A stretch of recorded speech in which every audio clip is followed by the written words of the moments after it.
A service of KIBMradio.com, the Internet's home for an all old-time radio.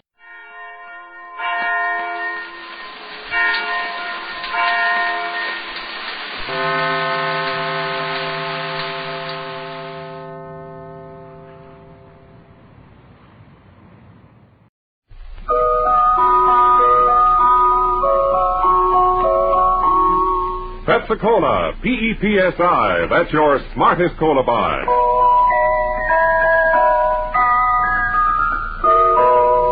Pepsi-Cola presents Counterspy.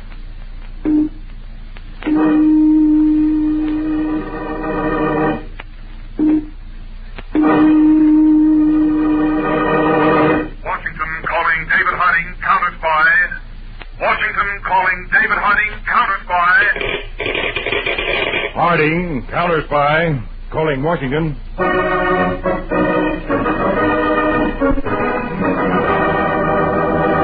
United States Counterspies, especially appointed to investigate and combat the enemies of our country, both at home and abroad.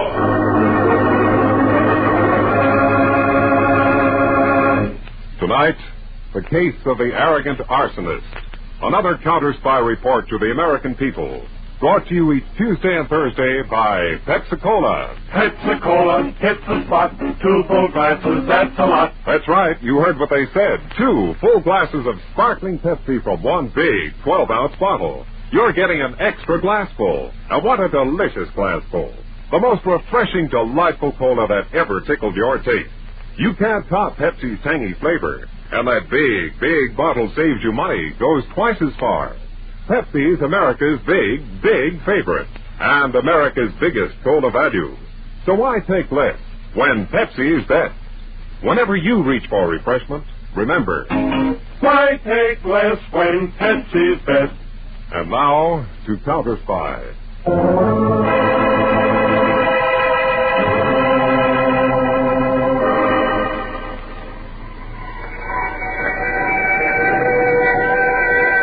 One of the most despicable of all crimes is the malicious setting of fire. Vilest of all criminals is the professional arsonist. We go back some years to a winter evening in Berlin, Germany. 2 men stand back from the crowd, watching the firemen fight their hopeless battle against the flames swiftly devouring the large building. The small man smiles proudly and turns to his uniformed companion. Exquisite, eh, Mr. Dietrich? Yes, Gratz. Very beautiful. Did you ever see such wonderful flames?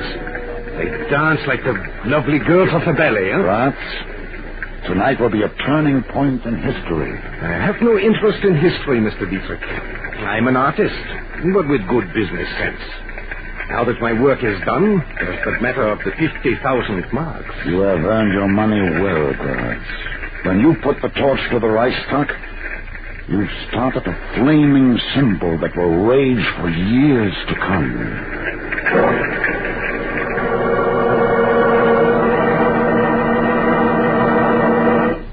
That was February 27th, 1933, the infamous Reichstag fire in Berlin.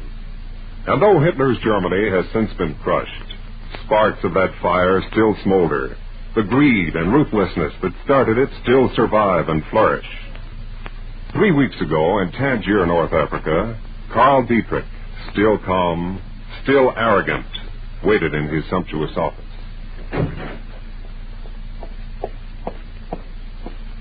Your phone call to Wolf in New York is ready, Mr. Dietrich. Thank you, Nina. Hello, Wolf. Dietrich. Did you get my message, Mr. Dietrich? Yes. Miss Campo decoded it properly. Then I'll go right ahead and destroy the account books as I said in the message. You'll do nothing of the kind. But Mr. Dietrich, the federal grand jury meets here in New York at the end of next week. They're going to investigate all exporting companies. So you said, Wolf. They'll subpoena our books. They'll have a record of all the transactions. Don't let it worry you. But don't you see, they'll find out that my exporting company is just a dummy for supplying your combine with potential war material. Just leave it to me, Wolf. Oh, what can you do, Mr. Dietrich? You're thousands of miles away. I'll be ruined. kill myself before I let them put me in jail. Wolf, stop talking like an idiot. I'll handle everything. I'm taking the first plane for New York.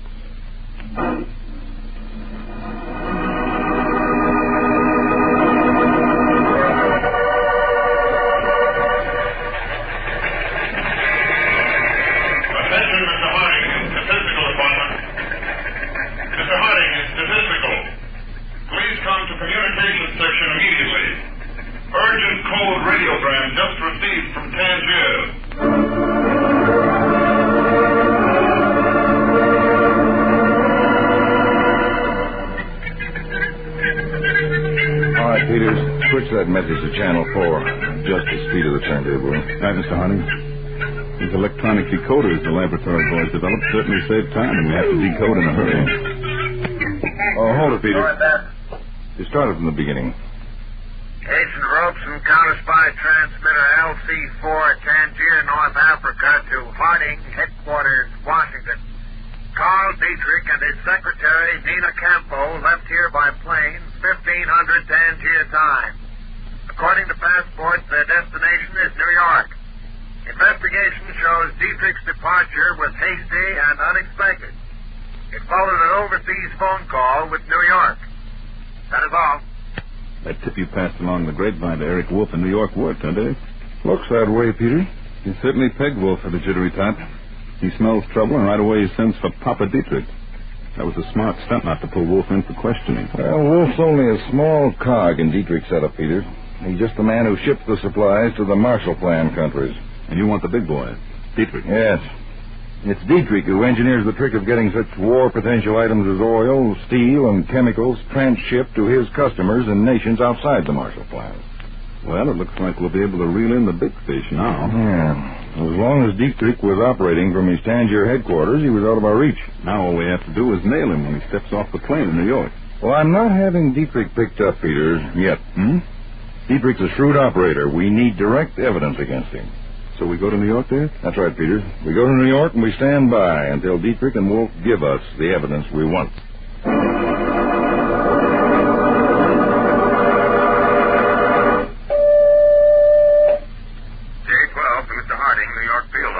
Go ahead, J-12. Dietrich and Secretary Nina Campo registered at Hotel Tremont, Suites 1803 and 1804. Eric Wolf was waiting for them in lobby. The three have just entered Dietrich's suite. That is all.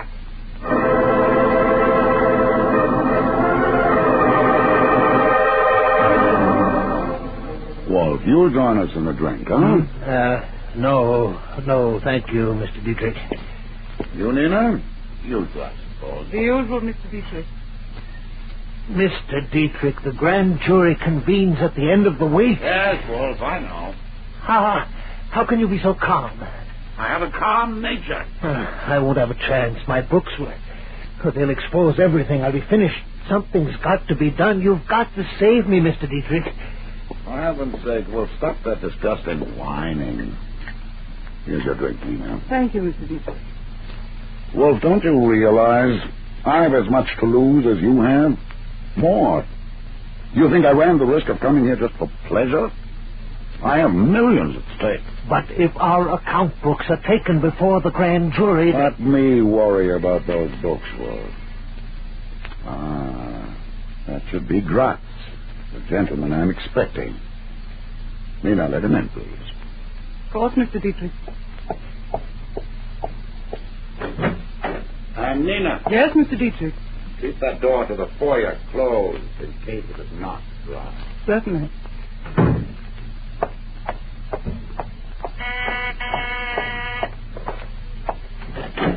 Hello, Nina. God. Well, come in. Why are you dressed in overalls? It was Dietrich's idea, precaution.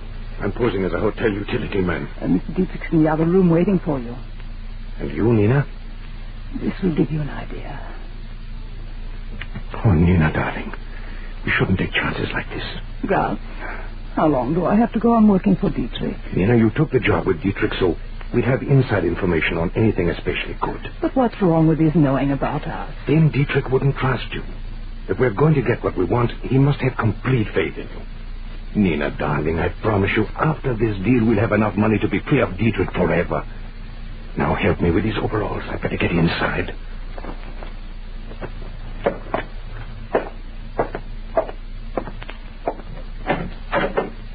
Oh, Gratz, come in. I want you to meet Mr. Wolf.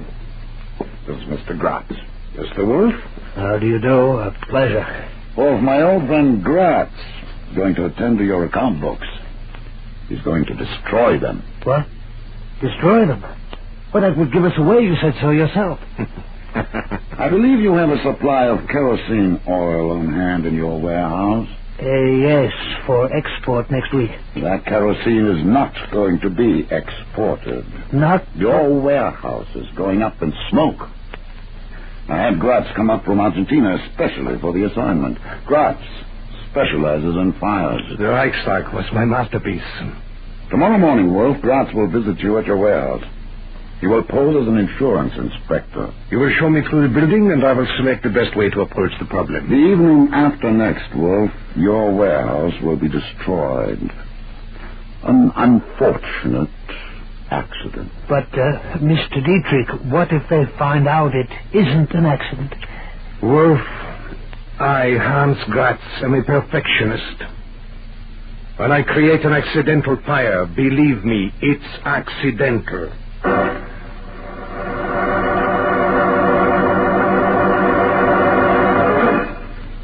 Peters in Patrol Car 3 to Harding, New York Field Office. Go ahead, Peters. Wolf just came out of the Hotel Tremont. He visited Dietrich for an hour. All right, Peters. Have J12 keep on Wolf's trail. Gotcha. Also tell J9 to stick close to Dietrich when and if he leaves the hotel. And one more thing, Peters. Yeah? Assign a man to shadow Dietrich's secretary. I'm curious to see where Nina Campo fits into this picture.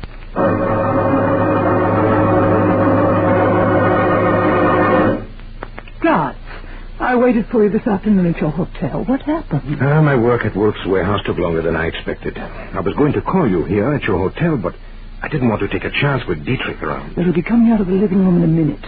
First, I want to know something. Anything, darling. You said last night that after this deal we'd be free of him. We will, I promise. But he's paying you only $5,000. Darling, that's not enough money for us to get away and live. I have a plan, Nina. A plan that will build that 5,000 into 100,000. Hello, Mr. Dietrich. Sorry to keep you waiting, Gratz. Did, Miss Campo keep you entertained? I'm afraid I'm dull company, Mr. Dietrich. I don't think Gratz thinks so. Do you, Gratz? Miss Campo is always pleasant to be with. Nina, you see. Well, Gratz, how did your inspection trip go? Excellent. I'm going back to the warehouse tonight to prepare for tomorrow evening. And Wolf understands what his part is to be? Perfectly. I don't want any mistakes, Gratz. Mr. Dietrich, there'll be no mistakes tomorrow night. Everything will go according to plan.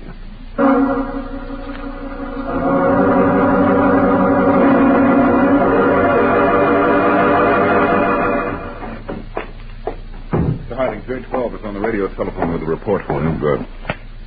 This is Harding. Relay J12 in on Circuit 5. J12, Patrol Car 4, reporting to Harding. Go ahead, J12. Wolf left his apartment at 9 p.m. and drove around town for 50 minutes. He just parked his car outside his warehouse. He's been sitting there about, wait a second. What is it? He got out of his car. Now he's opening the warehouse door and going in. Well, stand pat, J12. Don't follow him in. I don't want to scare him. Peters and I are on our way down. This may be it, Peter. You think Wolf's going into his warehouse for his records, Dave? Well, that's the way I expected him to react. If he does take those books out, he may deliver them to Dietrich. Let's go.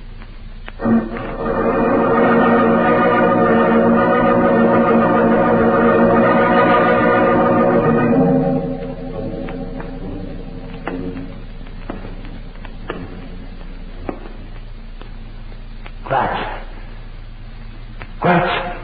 Over here, Wolf, near the rear door. You're 3 minutes late, Wolf. I waited outside a little first. You told me to make sure I wasn't seen coming in here.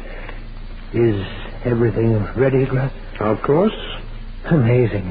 How simply Mr. Dietrich solves such difficult problems. I thought I'd never get out of this difficulty, but soon my worries will be over. Yes, Mr. Dietrich is a remarkable gentleman. Hadn't we better get over to the kerosene drums so you can start the fire? Fire will start right here with this pile of Excelsior. But the kerosene's at the other end of the building, near the office where the account books are. Gratz, we can't take a chance. The firemen may get here and put the fire out before it gets that far. I told you, Wolf, I'm a perfectionist. Nothing can save this warehouse once I put a match to this Excelsior. How can you be sure? How can you? My dear Wolf, there are secrets to every trade. For example, look over there on the floor behind you. Huh? Well, where do you mean? I don't see anything particular. As you said before, Wolf, soon all your worries will be over. You were right. You and all your worries are going up in smoke.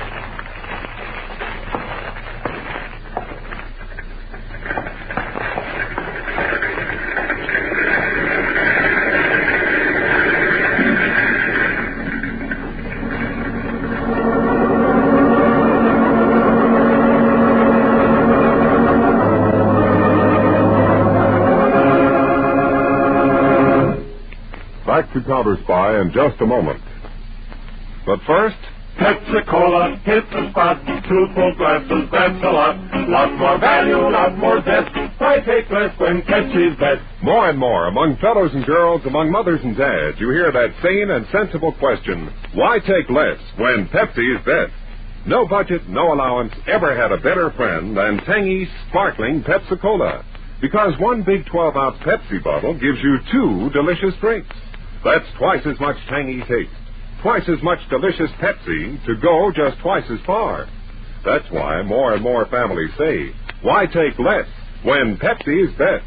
Yes, families like yours and mine, families all over America, they're all saying, why take less when Pepsi is best? Pepsi-Cola hits the spot.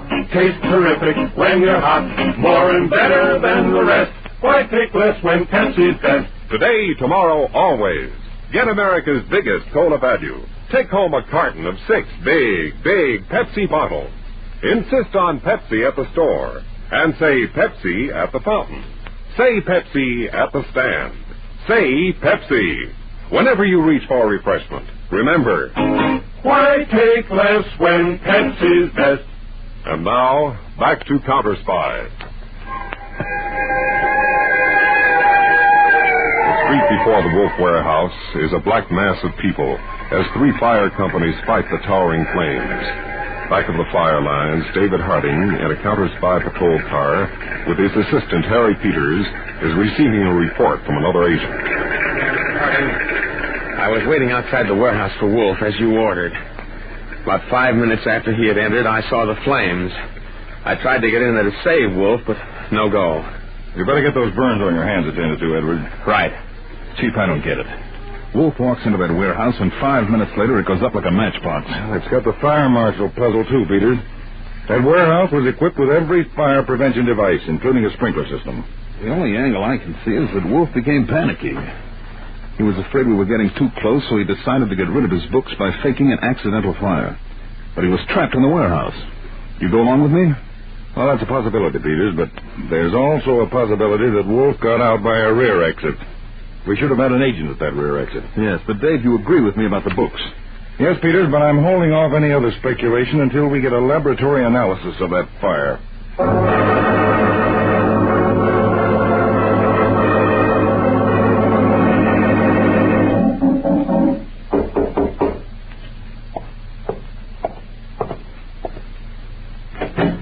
Nina, come in, darling. I can only stay a minute, Gratz.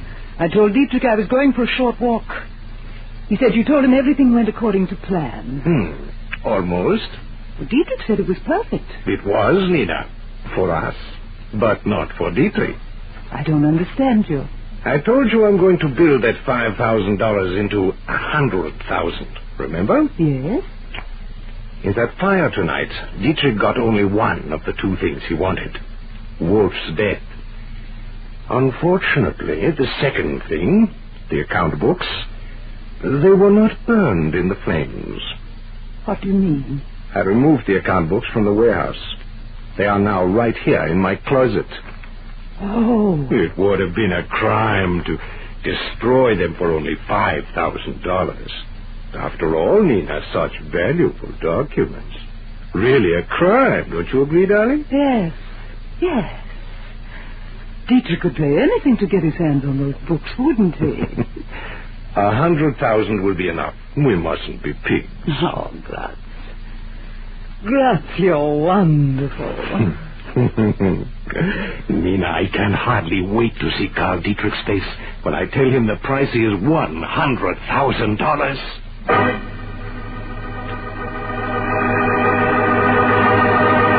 $100,000. And well worth the price, Dietrich, don't you think?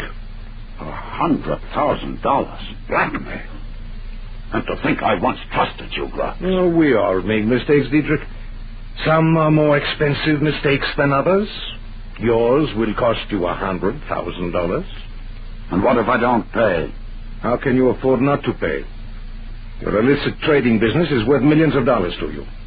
Why should you jeopardize it for a paltry $100,000? The grand jury meets Friday, Dietrich. I shall give you until Thursday to deliver the money.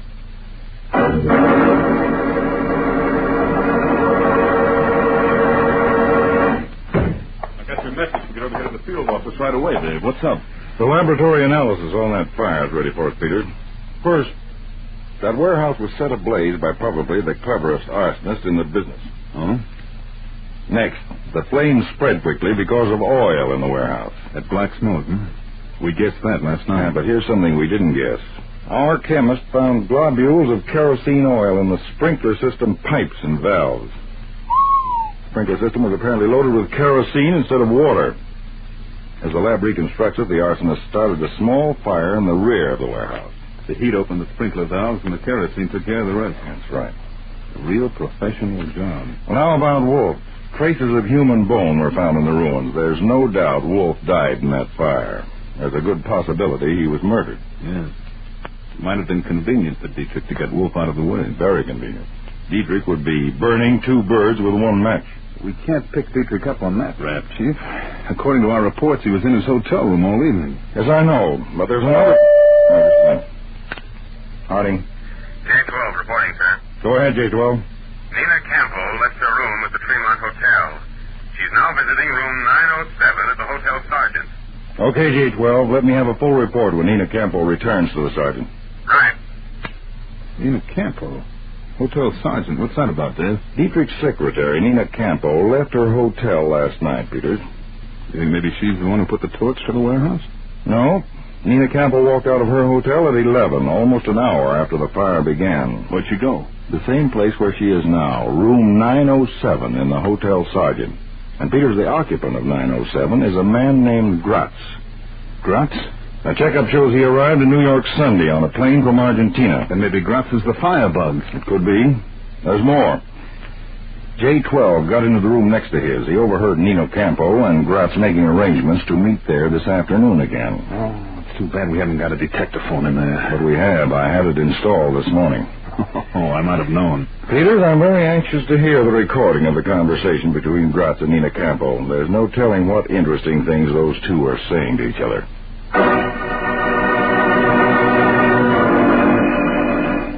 What did Dietrich say, Nina? You'll get the money tomorrow, Glatz. That's very sensible of Dietrich. Now, it's wonderful to see him squirm. Glatz, are the books still in that closet? Yes, of course. Why? Well, they mean so much to us. I was concerned about your leaving them here. They're perfectly safe, Nina. You could never tell. Nina, except myself, only one person knows where those books are. And I can trust you, can't I? Of course, darling. Always. Well, Peters?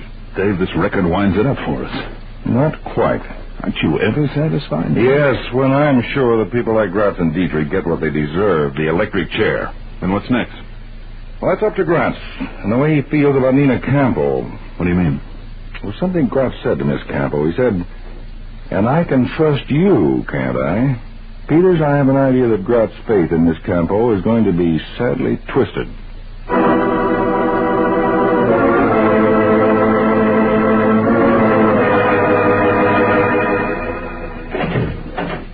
Come in, Gratz. You haven't brought the books with you, Gratz. I have the money ready, but you were to bring the books.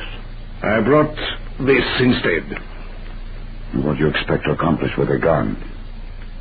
Hold me up. We'll talk about it in the other room. Move along. Very well.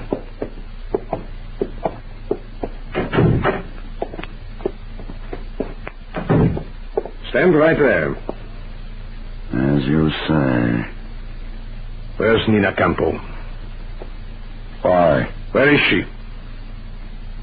In the next room. Tell her to come in here. What has she to do with this? Dietrich, this gun can do ugly damage. Tell Nina Campbell to come in here.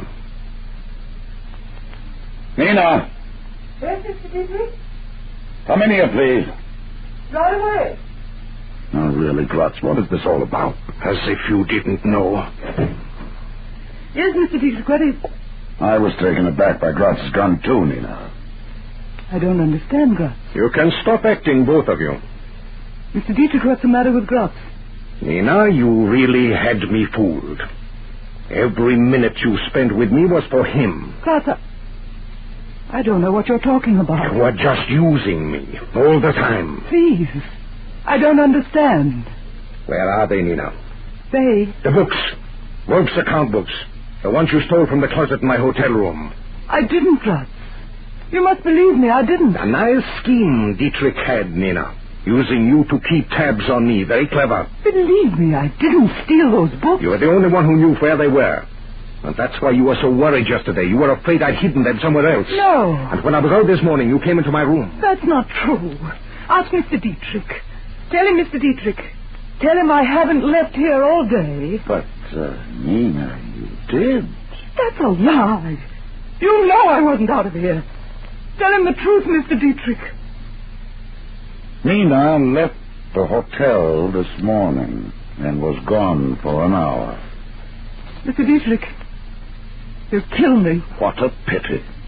Dietrich, it's a pity for both of you. Believe me, Gratz, I had nothing to do with this.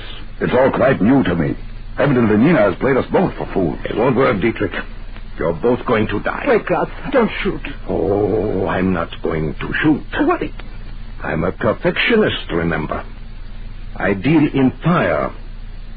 Dietrich, you and Nina will have the same accident which disposed of Wolf. You see this metal tube? An incendiary. All I do is release the cap, then lock this door from the outside. In no time at all, it will be over for you, too. Drop that gun, Gratz. Never. Oh, my hand. Get his gun, Peters. Beside that chair. Got it, You was going to kill us. Thank heavens you arrived. Whoever you are. Dietrich, I don't think you'll like who we are. What? This is David Harding, chief of the United States Counterspies. Counterspy? Those account books of Wolf's. They're in the Counterspy New York field office, ready for presentation to the federal grand jury in the morning. What? Yes, Gratz, we got them out of your room, not Nina Campbell. I had an idea that their sudden absence would provide the evidence I wanted, and it did.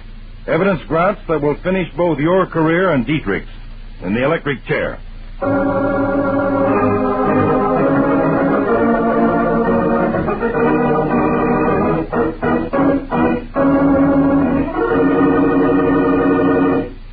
When your friends drop in, be generous, but be thrifty, too. Serve plenty of delicious Pepsi-Cola. Pepsi's big 12-ounce bottle gives you not just one sparkling glassful, but two. Get a carton of 6 and serve 12 delicious drinks. Yes, Pepsi is America's biggest cola value. You get twice the tangy taste, twice the refreshment, twice the Pepsi. So why take less when Pepsi's best? Whenever you reach for refreshment, remember, Pepsi-Cola, hits the spot. 2 full glasses, that's a lot. Lots more value, lots more zest. Why take less when Pepsi's best? tune in every Tuesday and Thursday, same time, same station, to Counterspy. Listen on Thursday for the exciting Counterspy case of the courageous Come On. Our Counterspy case on Thursday is one of the most unusual we've yet presented. In this case, you'll meet the girl who was good at being bad until she saw a blind spot. The promoter who believed the sword was mightier than the pen and used it to escape. And the extraordinary half-man who had enough courage for 2 ordinary men. Be sure to be tuned in on Thursday, day after tomorrow, to Case of the Courageous Come On Counterspy. Tonight's Counterspy program originated in New York, was directed by Leonard L. Bass, written by Edward J. Adamson, and featured Don McLaughlin and Mansell Kramer, with music by Jesse Crawford. Counterspy is a Phillips H. Lord production for Pepsi-Cola. Enjoy some Pepsi ice cold tonight.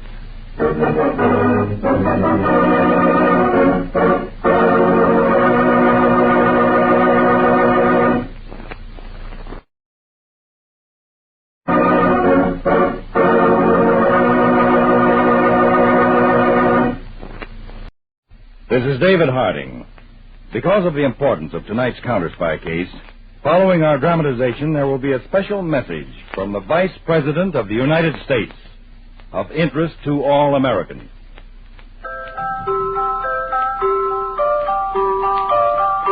Pepsi-Cola, P-E-P-S-I. That's your smartest cola buy. Pepsi-Cola presents Counterspy.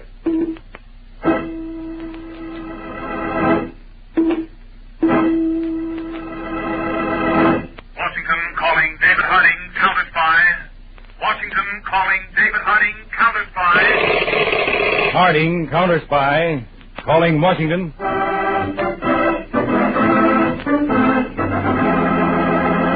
United States Counterspies, especially appointed to investigate and combat the enemies of our country, both at home and abroad.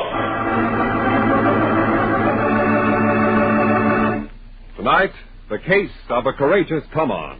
Another Counterspy report to the American people. Brought to you each Tuesday and Thursday by Pepsi-Cola. Pepsi-Cola, hit the spot. 2 full glasses, that's a lot. That's right, you heard what they said. 2 full glasses of sparkling Pepsi from one big 12-ounce bottle. You're getting an extra glassful. And what a delicious glassful. The most refreshing, delightful cola that ever tickled your taste.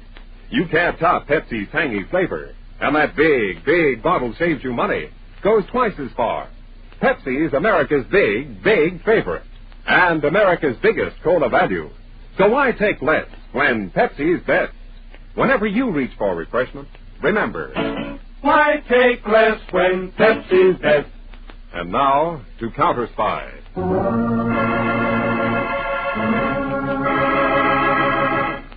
It is a scene truly out of the Old West. A dance and gambling hall crowded with hard-riding, fast-shooting men enjoying themselves, but at any moment ready for action. Suddenly, the swinging doors fly open. A tall, languid cowpoke stands framed in them. The crowd quiets down as the cowpoke ambles to the bar and stops in front of a well-dressed, shifty-eyed man. Well, dude, it's sundown, and I'm still in town. You don't take advice easy, Steve Morgan. I'm choosy about whose advice I take, dude. I don't like yours. I give you 5 seconds to draw. Now, look, Steve, you don't want to...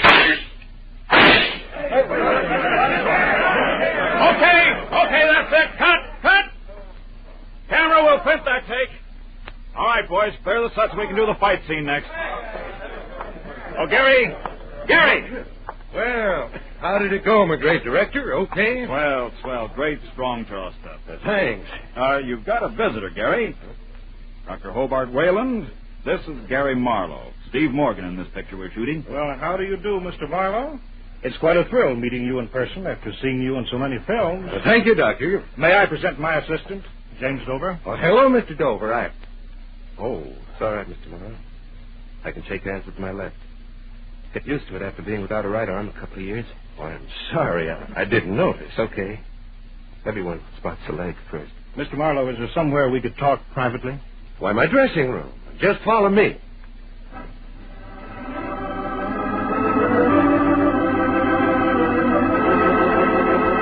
To get to the point, Mr. Marlowe, I'm heading the Institute for Disabled Workers, and we're embarking on a large fundraising campaign. Well, maybe I'd better save your time, Dr. Whalen.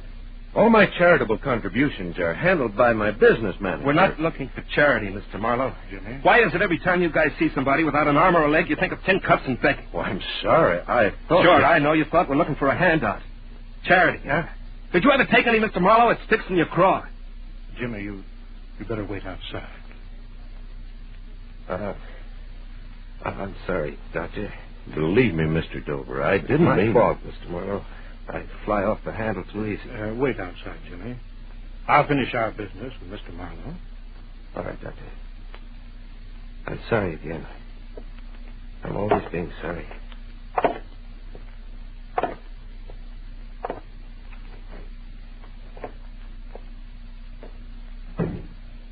Doctor, I didn't mean to hurt him. No one does. You see, Mr. Marlowe, that's what my institute is for. To educate the public to the abilities of disabled people. To accept a man, minus an arm and a leg like Jimmy, for instance, as a man, not a cripple. Dr. Whalen, any way I can help you, I will. Well, thank you, Mr. Marlowe. You can by contribution. Not of your money, but of your time. Yes? A month from now, we're holding a benefit in New York City. It's to raise money to set up a chain of industrial and liberal arts schools for the disabled, so they can become self-employed. A month from now, you said? Yes. And I'd like you, the famous Western film star, to be our master of ceremonies. We'll have a full program of stars and celebrities. Well, I think I can do it, Dr. Whalen. I'll have to clear it with my agent in my studio, but that should be simple. Splendid, Mr. Marlowe. Thanks for your cooperation. I'll have my secretary, Miss Vicky Brent, call you for a final confirmation. Good day, sir.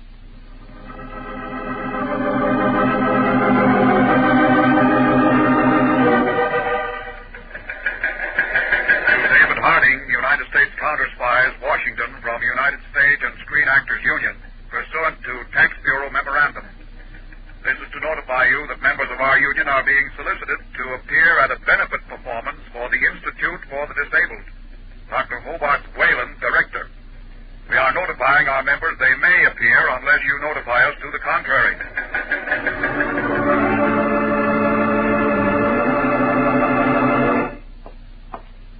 Mr. Harding, the telegram just came in for you. Let's see, Peter.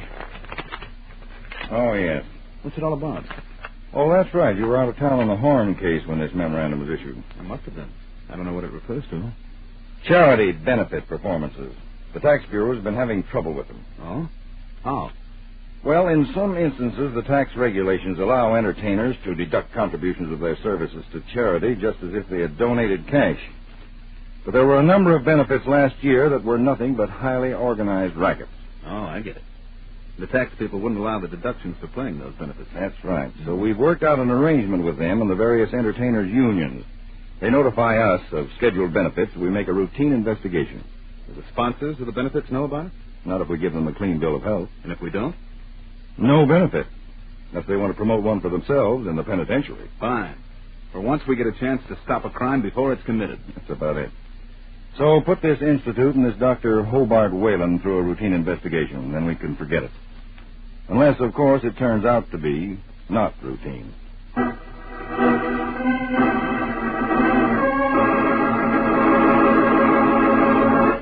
Yes, Mr. Marlowe? Well, this is Dr. Whalen's secretary. I'll give him your message just as soon as he gets back here to the office. And we'll see you in New York in a month. Goodbye. The great Gary Marlowe, wasn't he? Yes, Jimmy. He says he'll MC the benefit performance. Wonderful. You're not very enthusiastic about it, are you, Jimmy? Sorry, Vicky, I've got the blues. Vicky, Jimmy, I have splendid news. What is it, Dr. Whalen? Well, I've just talked to the management of Coliseum Hall in New York by transcontinental phone. They're going to let us have the hall for our benefit for just expenses. They're giving up their usual profit. That's wonderful, Doctor. Isn't it, Jimmy? Yeah, great. Well, What's the matter? Jimmy's a little down in the dumps today. Oh? Doctor, it's just that I haven't been doing anything. Just hanging around, acting like a pitch to soften people up. I walk in, they took a look at me, and they go woozy. And well, I can't stand the pity in their eyes when they see what the war did to me. I know how you feel, boy. That's why your job is the toughest of all. Yeah? Because you've got to stand that pity. The misplaced pity of a lot of well-meaning people. You've got to do that so we can break the ground and educate them to know that you don't need pity. We've got to show people that a boy like you is well able to take care of himself. Show them in a dramatic manner that they'll never forget. Maybe you're right, Doctor. Of course I am. Now, I just made train reservations to New York. You go down to the station, get those tickets. On the double. And don't tell me that you can't do that with one leg. I know you better. Okay, Dr. Whalen. Sorry. On a double.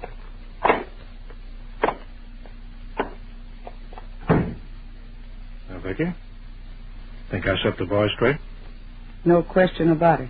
Funny thing is, every word I said was true. And you didn't mean a single one. The important thing is, he thinks I did. Yeah, he does. Now, what's the matter with you, Vicky? Him. Him? You falling for that half-man? Shut up. No, wait a minute. I'm working this con game with you. That doesn't mean I have to like it. But on this sudden distaste. I just got a mental picture of Jimmy when he finds out that you and I are phony. Really? Was he heartbroken? Why don't How you... the tears were streaming down his face. Touching sight. Doc, what do you use for a heart? A pump composed of animal tissue like every other human being. Don't flatter yourself. All right, I'll change that. Like every other animal in the jungle you call civilization. Doc. The survival of the fittest. The strong eat the weak. I'm strong, Vicky. The kid's a sucker. In fact, he's a cripple. Doesn't change that. Simply makes him better bait to lure on the healthy suckers. Okay, Doc. No lectures. Whatever you say, Vicky. Just don't turn into a sucker yourself. It's a little late for me to change sides, I guess. That's right. So snap out of it, Vicky. 2 more days, we head for New York.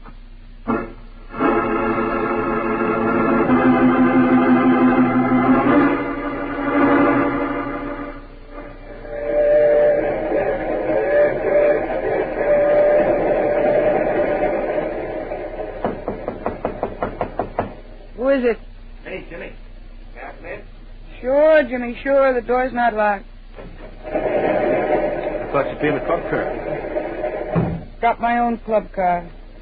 Right here in my own compartment. Oh. I see. Do you get train sick? Is that why? No, I just like a drink now and then. Nothing wrong with that, is there? Oh, of course not, Vicky. If you want me to go... Why should I want you to go? Sit down. Look at the scenery that goes by. I've just been talking to Dr. Whalen. Dr. Whalen? That calls for another drink. You want one? Vicky, don't you think you've had enough? I've had enough of something, but it's not this. Okay. What you looking at? The countryside. Oh. Makes me kind of ashamed of myself. You ashamed? Look at it, Vicky. Wide and rolling. Those wheat fields. Pretty in the sun, aren't they? So pretty. The doctor's right. The doctor? Oh, yes, Dr. Wade. Vicky, I've decided something. This country's big enough for everything, everybody. The mountains we went through. The plains will be rolling over soon. There's room in it for every man, even a guy like me, a half... Sorry, Vicky. The doc told you that, huh? Yeah, but I added something of my own. Vicky, this country's big, but it needs me. I'm alive. I've got something to give it. Me and a million other men and women like me. Trouble is, it's kind of slow to wake up to the fact. Sort of stupid. But I'm going to help smarten it up. You are? Sure, Vicky, and you, too. You know something, Jimmy? You know who's stupid? No, Vicky, who? You're stupid. Oh, and a sucker. Oh, what a sucker. You're not a strong one. You're not like the doc. You're not like me. Strong ones. That's me. Vicky, what are you And talking the about? doc. The doc. He couldn't even give you a prescription to buy a bandage in a drugstore. Oh, Vicky, snap No, out. you listen to me. tell you a beautiful story about a rat. A pretty rat. You think I'm pretty, don't you, Jim? Now, Vicky, makes sense. I wish I didn't, but I do. Jimmy, our organization is a phony, and the doc is a phony, and I'm a phony. What are you saying? What am I saying? I'm down off that crutch of yours. And I'll tell you.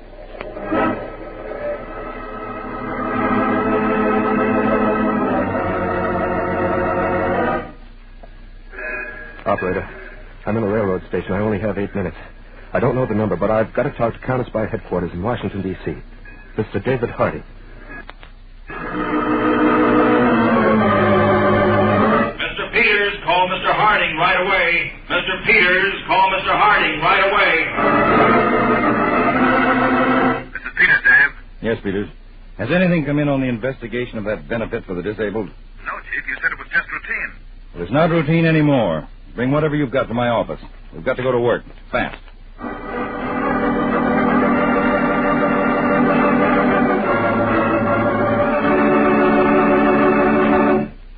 Back to Counterspy in just a moment. But first... Pepsi-Cola, hit the spot. 2 full glasses, that's a lot.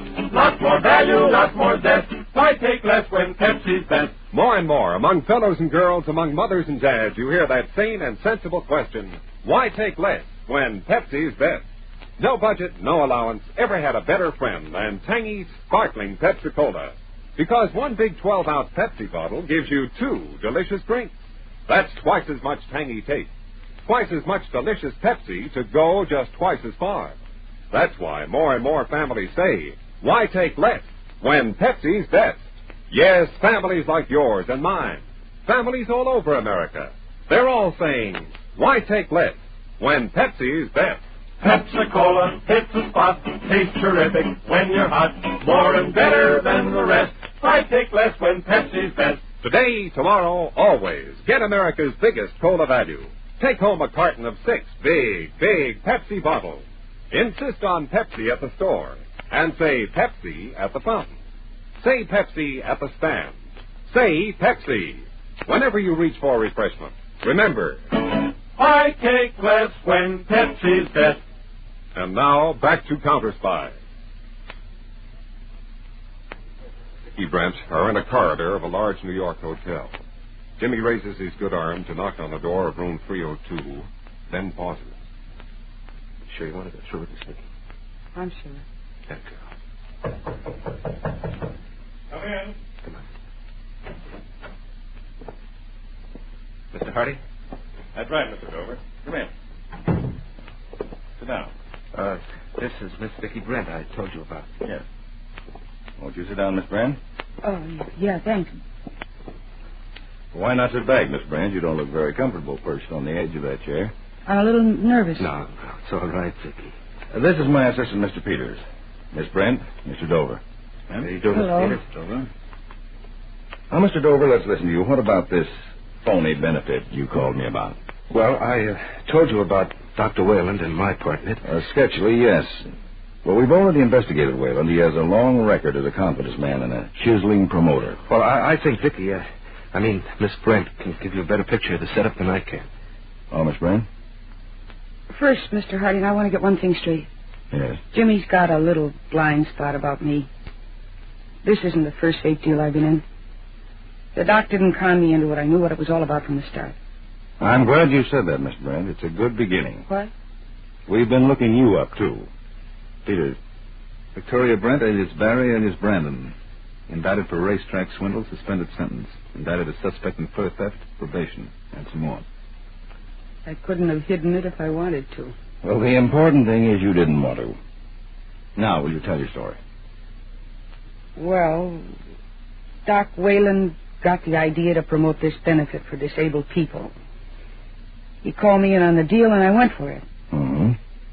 Jimmy was hired by the doc, and the doc gave him a song and dance about useful work and what a great project it was. Make the people aware of the ableness of the disabled. And I went for it hook, line, and sinker. No reason you shouldn't, Mr. Dover. It's a great idea. I'm keeping that in mind. Go ahead, Miss Brent. Well, with Jimmy to go around with them and soften them up, the doc promoted half the big names in Hollywood. Well... Say it, Vicky. They'd take one look at me and drown in their own pity. I'm sorry, Jimmy. And now we're supposed to pull the same stunt with the Broadway and radio stars, only I'm not supposed to know that's what it is. We'll come back to that, Jimmy. Go on, Miss Brent. The doc set up a phony outfit. The Institute for the Disabled. Chartered in some state out west. Yes, with himself as the sole trustee for the Institute. Yes, we've checked that. That's right. He was going to send a check for the proceeds of the benefit to the Institute, all right. And be there himself to receive it. He expected to get away with something that wrong? No, Mr. Peters, but he expected to be out of the country by the time it was found out. Well, how far has the organization gone? All the way. Tickets, advertising. He's even got a Coliseum Hall lined up. Now he just wants to line up some more names. I notice he's scaled the prices on the tickets from $10 up to $1,000. He's no pocket. Well, anything else, Miss Brent? No, that's it. I'm glad it's finished. Yeah, and I guess I'm kind of sorry. What? Well, at least somebody was interested in guys like me. Finding out that disabled guys can do lots of jobs as well as they did before they were cracked up. Jimmy, don't say that. You know, it's funny. The only guy interested was a crook. And now he won't be around. Jimmy, I think he may be. For a little while. What? I don't get it, Mr. Hardy. When we make an arrest, it's for the good of society. But I'm not sure this case is as simple as that. Why, I don't understand, Mr. Hardy. Well, I may be sticking my neck out. But if we plan the how and when of Dr. Whalen's arrest, we'd be doing a lot more for society than we would by picking him up right now. How's that, Mr. Hardy? I've got an idea that might work if Jimmy and Vicky will cooperate. Oh, anything you say, Mr. Hardy. There'll be some risk. Vicky?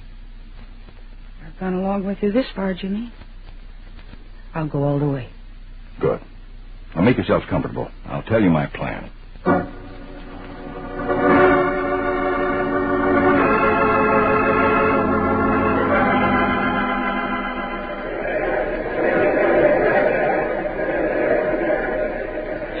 Crowd, Jimmy. I never figured they'd turn out like this. The Coliseum's jammed. Yeah, but I'm wondering where's Dr. Whalen? He'll be here. You stop worrying. Well, Mr. Harding's too swell about this. I'd hate for him to get in a jam. So you don't think Doc Whalen's wise, do you? Jimmy, you don't think I tipped him. Oh, no. No, Vicky. I know you couldn't. What I think about you, well, a guy like me shouldn't. Jimmy? Mm-hmm. How do you know I couldn't cross you out? Tell me. Oh, Vicky. Oh, there's Doc Whalen. I guess he just came in.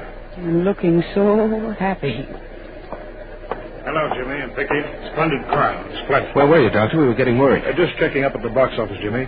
Don't you think it's time Gary Marlowe started the program? Yeah, sure, Doc. I'll tell. He's right over there.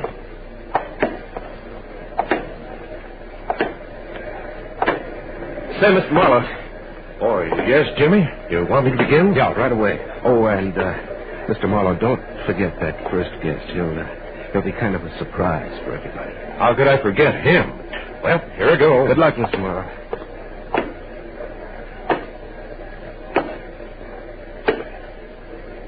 Going to start, Jimmy? Yeah, right away, Dr. Whalen.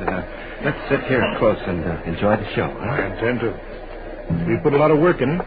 We've all put a lot of work in it, Doc.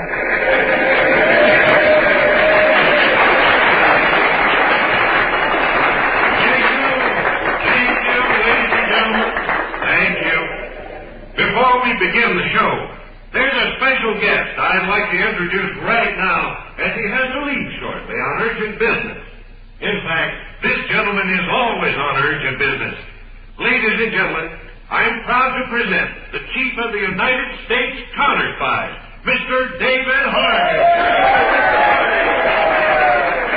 Harding. Jimmy, how did this happen? Special guest, Dr. Whalen.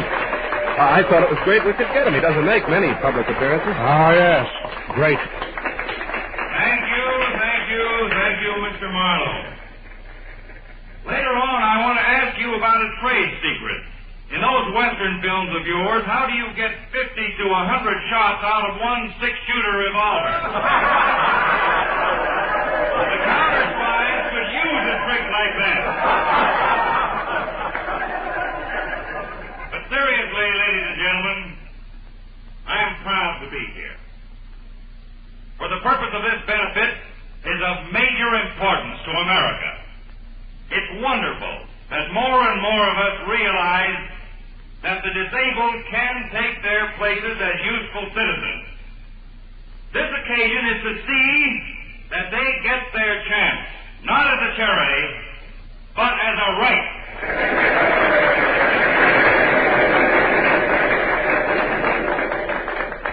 And now, will the organizers of this great event come over here? Both of you. Dr. Hobart Whalen. Thank you, Mr. Harding. And Jimmy Dover.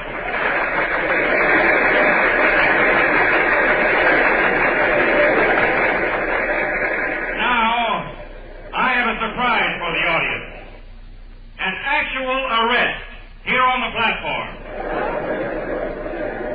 Ladies and gentlemen, splendid as this affair is, it has one black mark. It was organized by a confidence man, a swindler, a crook.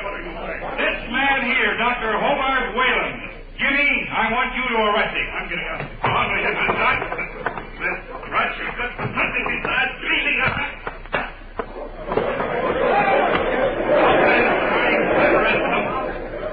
Pretty good for a supposedly disabled man, wasn't it?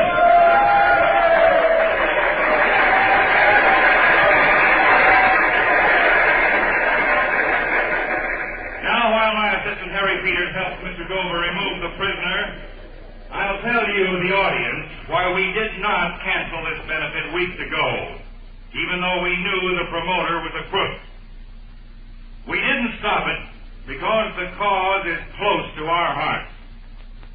The counterspies employ many so-called disabled men and women. They hold key positions in our code division, communications, and others. So we allowed this benefit to go on. And you may rest assured that at the suggestion of the President's Committee on National Employ the Physically Handicapped Week, your money will go to a legitimate organization interested in this problem. And now, here is Gary Marlowe with the rest of the show.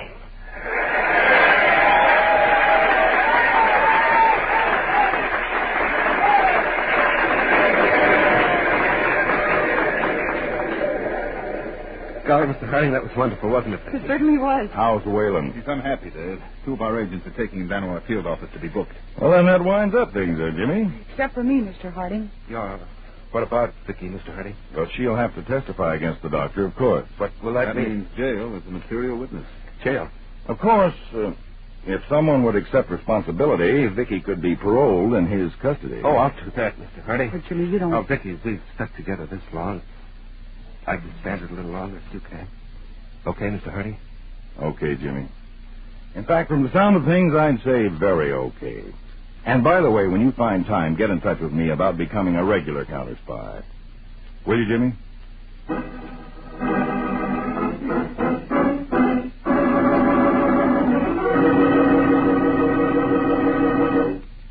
Ladies and gentlemen, it's an honor to present the following message, especially prepared for this Counterspy broadcast, by the Honorable Alban W. Barkley, Vice President of the United States. Today's disabled veterans and handicapped workers have the full support of the United States government in their quest for suitable employment opportunities. The President of the United States has established a special civilian committee to lend assistance in discharging this national responsibility of providing work for qualified handicapped men and women. The response by businessmen, industrialists, and labor officials has been highly gratifying. But we must intensify our efforts so that a war wound or an industrial accident is not a one-way ticket to the sidelines. I ask your continued interest in those handicapped workers presently employed and added opportunities for those seeking work. I urge all Americans to remember that ability is much more important than disability. Thank you very much, Mr. Vice President. Next week's Counterspy case deals with the teenage terrors who worshipped a heel. The stolen loot that was paid for with a wet handkerchief and hard cash. And the underworld mobster who pulled a switch and continued to be a right guy. Be sure to tune in next Tuesday to the case of the Flatbush Fagin on Counterspy. And remember, when your friends drop in, be generous, but be thrifty, too. Serve plenty of delicious Pepsi-Cola. Pepsi's big 12-ounce bottle gives you not just one sparkling glassful, but two. Get a carton of 6 and serve 12 delicious drinks. Yes, Pepsi is America's biggest cola value. You get twice the tangy taste, twice the refreshment, twice the Pepsi. So why take less when Pepsi is best? Whenever you reach for refreshment, remember, Pepsi-Cola, hits the spot, 2 full glasses, that's a lot. Lot more value, lot more zest. Why take less when Pepsi's best? Tonight's Counterspy program originated in New York, was directed by William M. Sweets, dramatized by Palmer Thompson, and featured Don McLaughlin and Mandel Kramer, with music by Jesse Crawford. Counterspy is a Phillips H. Lord production for Pepsi-Cola. Enjoy some Pepsi ice cold tonight.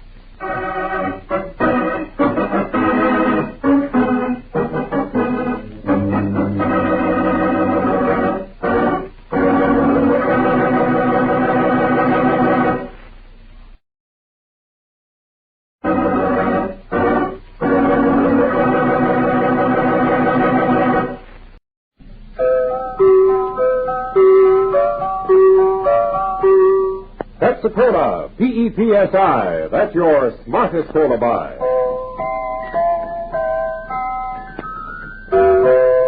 Pepsi-Cola presents Counterspy.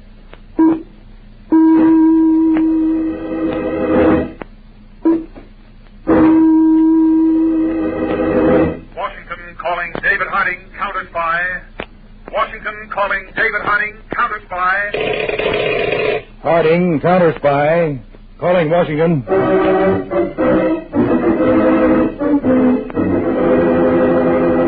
United States Counterspies, especially appointed to investigate and combat the enemies of our country, both at home and abroad.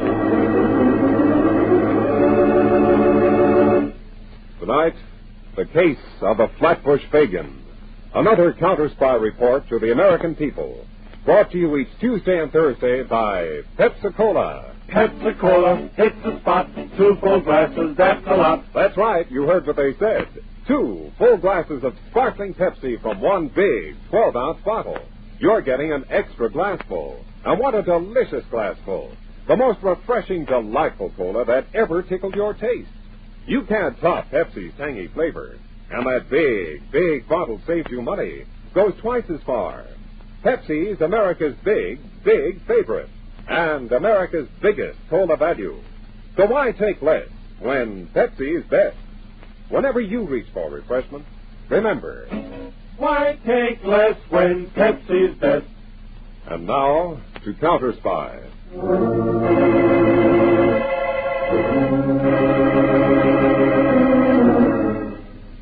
Unfortunately, it is happening almost every day and night. In Detroit, the darkened windows of a store, the stealthy figures of 2 boys approaching, then hands reaching in among the goods on display, and escape. Or, in Los Angeles, late at night, a suburban resident nears his home, when suddenly from behind...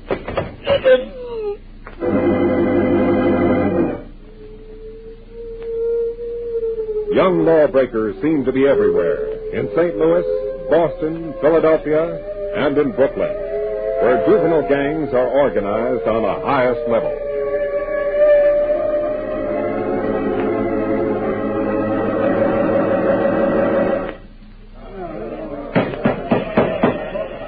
Wait a minute, gang! Hold it!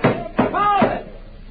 Before we go out on the rumble against the Crescents, our president, Whitey Benson, wants to say something to you members of the Blue Jays.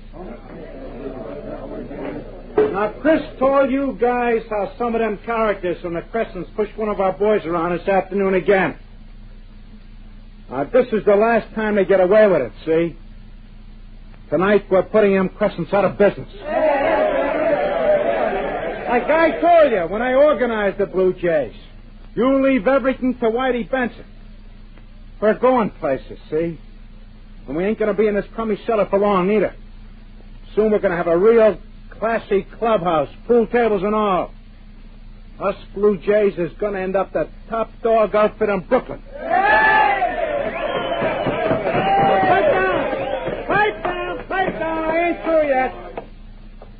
Steve? Yeah, Whitey? You and Chris take your boys and brief them for the rumble like I laid it out. Gotcha, Whitey. Okay. Now, all you guys will get your instructions from my two ace men. We move in on a Crescent's clubhouse at 10:30 tonight.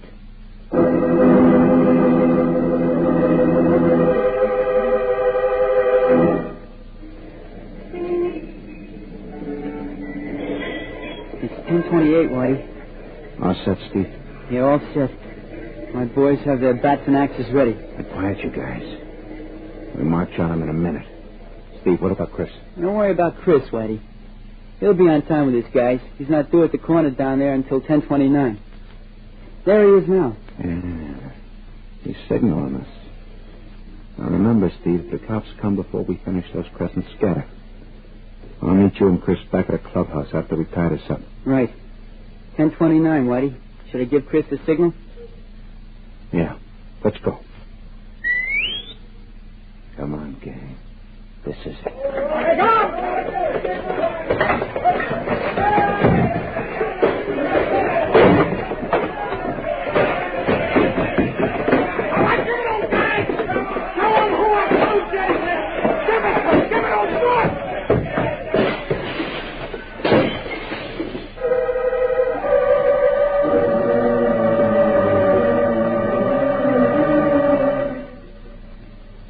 You two ace men of mine done a swell job tonight. And that finishes the Crescents for good, huh, Whitey? Yeah, Steve. For real. Now they ain't got no more clubhouse. They'll come around begging to join us Blue Jays. That was the main idea I had, Chris. Before we're finished, we're taking in every club in his territory. Now, the reason I had you and Steve meet me here at the clubhouse is extra special. What's up, Whitey? Tomorrow night I got a little caper planned for just the three of us. What kind of caper? Something real special. Pull up chairs and listen close to what I got to say. Tomorrow night, I'm breaking you two into the big time.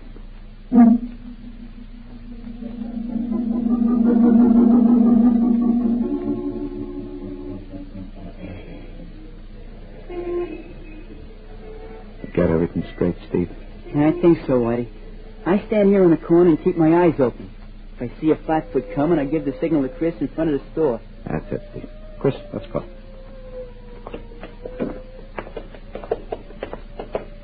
Whitey. Listen, Whitey. What are you shaking in your pants about, Chris? I never did nothing like this before. Weren't you scared the first time? I was never scared. Not my whole life. I just hope there won't be no trouble. Didn't I tell you the old dame who runs the store, she's got one foot in the grove already? She'll take a squint of my zip gun and do just like I tell her. Oh, you won't have to use the gun, will you, Whitey? Oh, Chris, stop acting like you was just out of kindergarten. Here's the store. Don't forget. Keep a watch for Steve's signal. I'll be out in less than 5 minutes.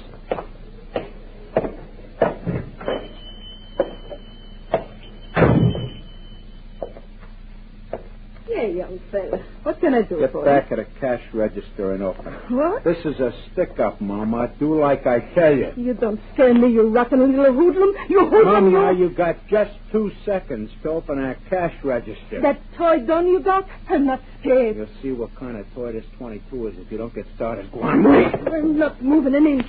I know kids like you. Sneaky cowards. Dirty little hoodlums. Bluffers. Hoodlum. Bluffer, huh?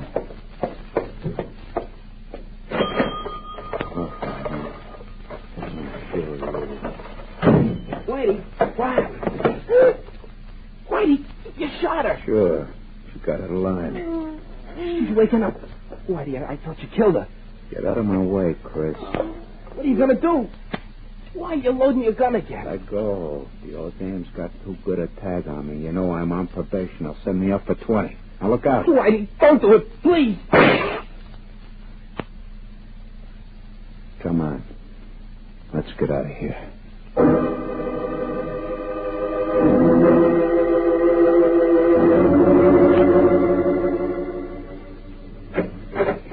Mr. Harding, there's a Miss Catherine by appointment?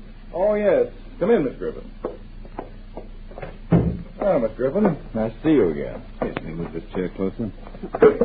Thank you.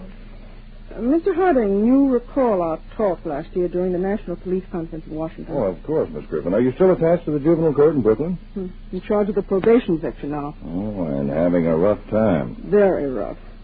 I learned you were here in the New York Counterspy field office, and I realize, Mr. Harding, you're a busy man, but I hoped you could spare me a little time. Oh, certainly, Miss Griffin. Of course, Mr. Harding, juvenile delinquency in Brooklyn doesn't come under Counterspy jurisdiction. Well, Miss Griffin, juvenile delinquency has ceased to be a local problem. Besides, we're always ready to lend a hand wherever we can, and from all reports, you people in Brooklyn have a big problem. Mr. Harding, we estimate there are at least 70 juvenile gangs with a membership of over 6,000. Not a pretty picture, is it? It gets uglier every day, Mr. Peters. Their numbers are increasing and their crimes get worse. They've gone from gang wars to thievery to murder. Why, just 2 days ago, a store owner in the Red Hook section was shot by .22 caliber bullets. The gun was later found in a vacant lot, a homemade weapon. A zip gun, they call it. Yes, I think we have one of those right here. Sent to us for inspection. Made out of a block of wood, antenna wire, a door lock, and spring. And a lethal weapon it is. In the last month, we've arrested 5 boys carrying guns like that. Each boy was under 17. One was only 13. Our main problem is the unhealthy fear these boys have for officers of the law. Miss Griffin, that unhealthy fear you mentioned interests me. When a boy joins a gang, he's taught to hate and fear policemen. They immediately become his mortal enemies. And naturally, the kings of the underworld become his heroes. I call it negative hero worship. It's one of the big obstacles in our path. The moment these boys see a police uniform, they run. Now, Peters, Miss Griffin has just given me an idea. Let's take advantage of this negative hero worship and prove to these youngsters there's a difference between a hero and a heel.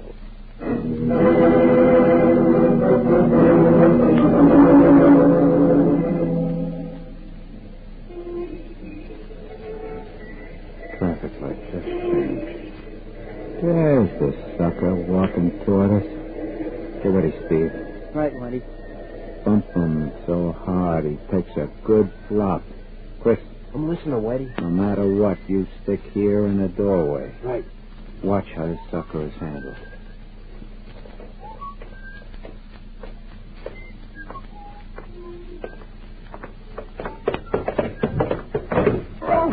Oh, gee, mister, I'm sorry. I didn't see you. Look where you were going. You won't have to be sorry. Steve, I told you to watch out, didn't I? Oh, yeah, why? But, Mister, don't mind this jerky pal of mine. He's always bumping into somebody. I told him, man, I was Shut sorry. up. Here, mister. Let me give you a hand. Thanks, kid. You ain't hurt, are you, mister? No. Try to tell your little pal to keep his eyes in front of him. Someday he'll bump into the wrong guy.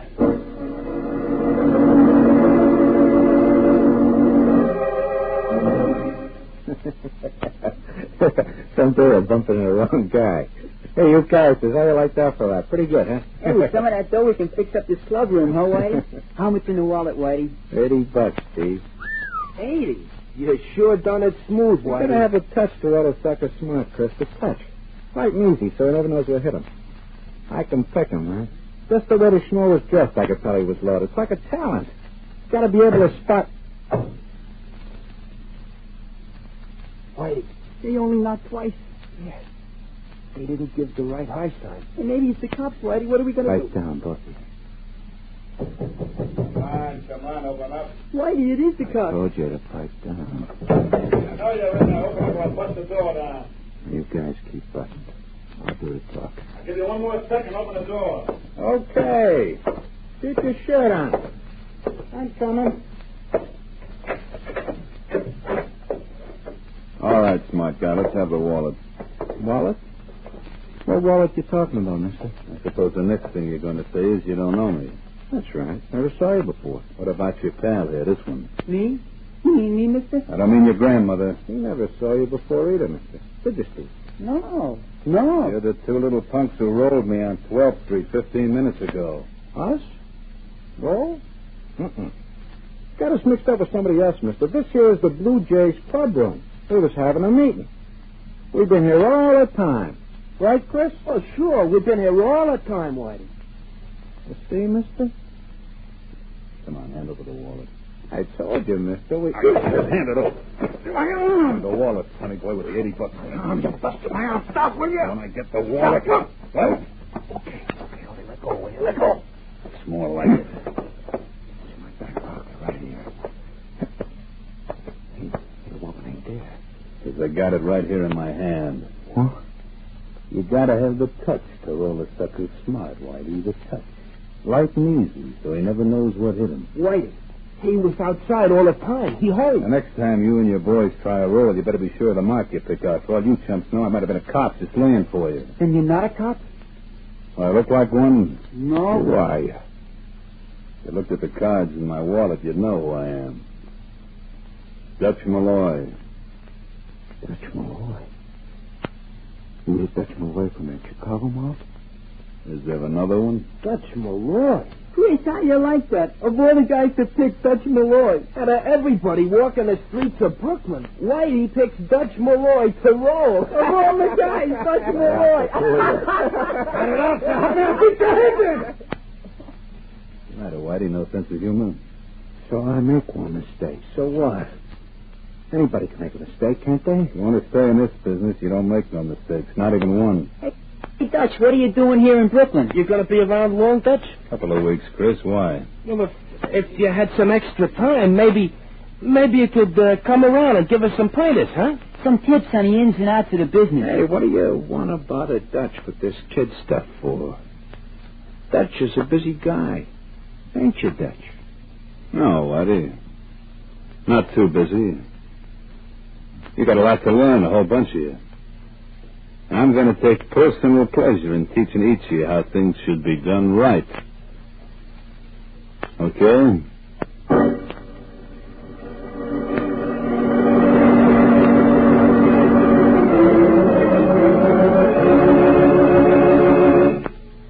In just a moment, we'll return to Counterspy, brought to you by Pepsi-Cola. Pepsi-Cola, hit the spot. 2 full glasses, that's a lot. Lot more value, lot more depth. Why take less when Pepsi's best? More and more, among fellows and girls, among mothers and dads, you hear that sane and sensible question, why take less when Pepsi is best?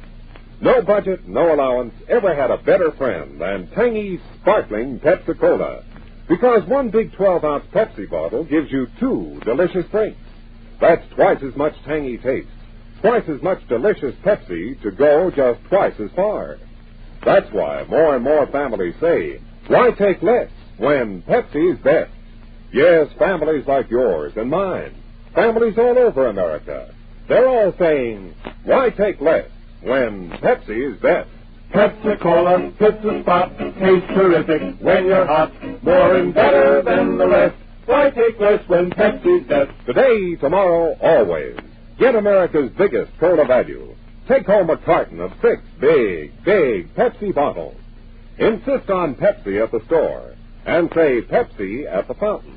Say Pepsi at the stand. Say Pepsi. Whenever you reach for refreshment, remember, why take less when Pepsi's best? And now, back to Counterspy. 2 weeks later, a man cautiously enters an all-night drugstore and heads for a phone booth to make a call. This is Dutch Malloy. Listen, 8:30 tomorrow night. Bench at the front end of the DeKalb Avenue subway station, downtown side. Got it? DeKalb Avenue station, 8:30 tomorrow night.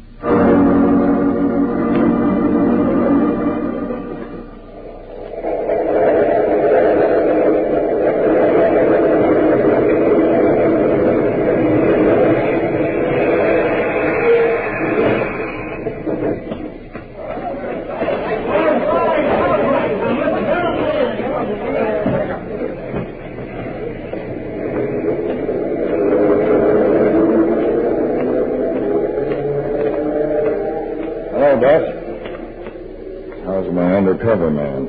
Mr. Harding, this is one assignment I'm not enjoying, not the least bit. What's wrong, Peter?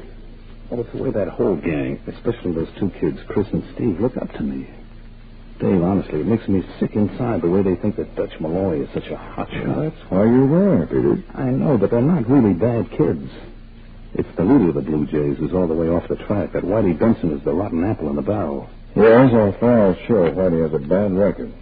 He sold all the other kids a bill of goods, made them cop haters. He gets the others to follow him either through admiration or strong-arm tactics. Till I came into the picture, Whitey's word was law, but I know the punk is yellow. Well, then your work's cut out for you, Peter. Show Whitey up to the others for what he really is. That's not going to be such a cinch.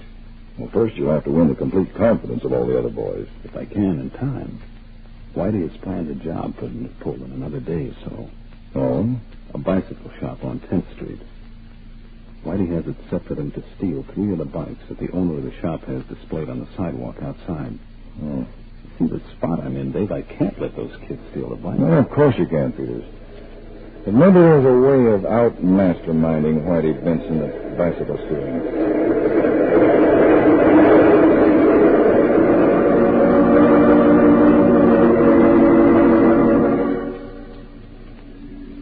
What's the matter, Whitey? Nothing, Dutch. Maybe you don't like the way I'm handling this operation, No, only me and Chris and Steve could do it without bothering you. Mm-hmm. Well, I'm just lending you guys a hand. Of course, if you want me to step out... Oh, no, Dutch. We don't want you to do that. We're all for what you're doing for us, huh, Chris? Sure, Steve. How many chances do you get to learn from a real professional like Dutch Malloy? Okay. Now, remember, watch me through the store window. You know the signal. Yeah. When you wipe your face with your handkerchief, we grab the bikes and start pedaling. I'll see you back at the club room later.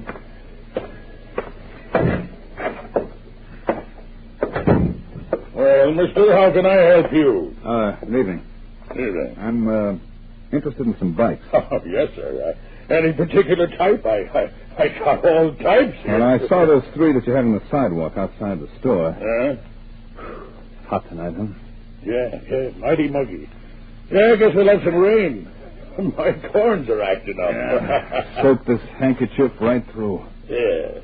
You were talking about bicycles. Yeah. What's the price on all 3 of them? All 3? Well, now I'm trying to clear out my stock, and I can have all 3 for. Hey, those boys out there! What's the matter? They're getting away with my bike. Now, hold it, buddy. Hold it. Let go of me! Will you? They're stealing my bike. Now, take it easy. I gotta stop. They're not stealing those bikes. I'm buying them. What? Those kids are friends of mine. I'm buying those bikes for them. But holy jump! How much are they? Oh, how much? That's different. Well, they're 30. $5 a piece. That's $105 for all 3. Right? Yes, sir, that's right. For 105 skins. 105. Here you are. Thank you, mister. You know, those bikes are a real bargain at that price. I know. They're practically a steal.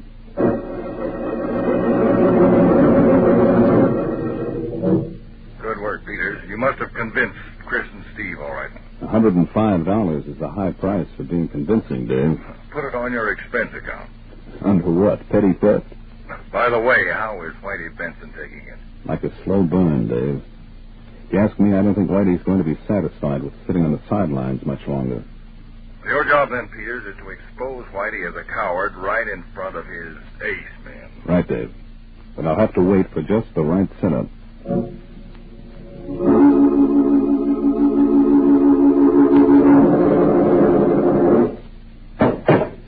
There, you 2. Take a look at that. A rod. A real one. Yeah, 38. Where'd you get it, Whitey? From a friend. Picked it up in Germany. I bought it from him. What do you want a gun for, Whitey? For our next job. Well, Whitey, Dutch says only a sucker carries a gun. Remember? Dutch says if you're caught with a gun... Dutch says. I'm sick of that Dutch stuff. Oh, but Dutch knows, Whitey. He's been around. Well, I've been around, too, plenty. And I was okay with you guys before he come in the picture, wasn't I?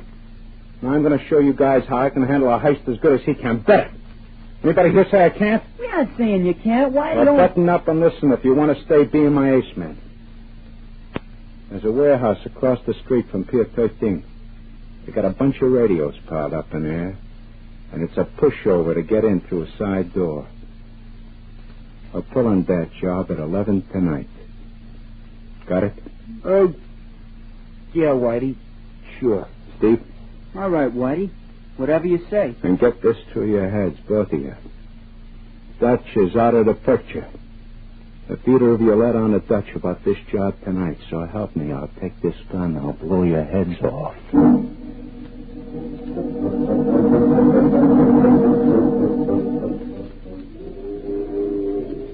All right, you two. Follow me. Radio's up all over the other end of the warehouse. Hold it. What's the matter, Whitey? The watchman, Chris. Coming this way. You better beat it this way. I'll take care of the watchman. Come on, behind this crate. Here he comes. I'll get him from the back when he goes by.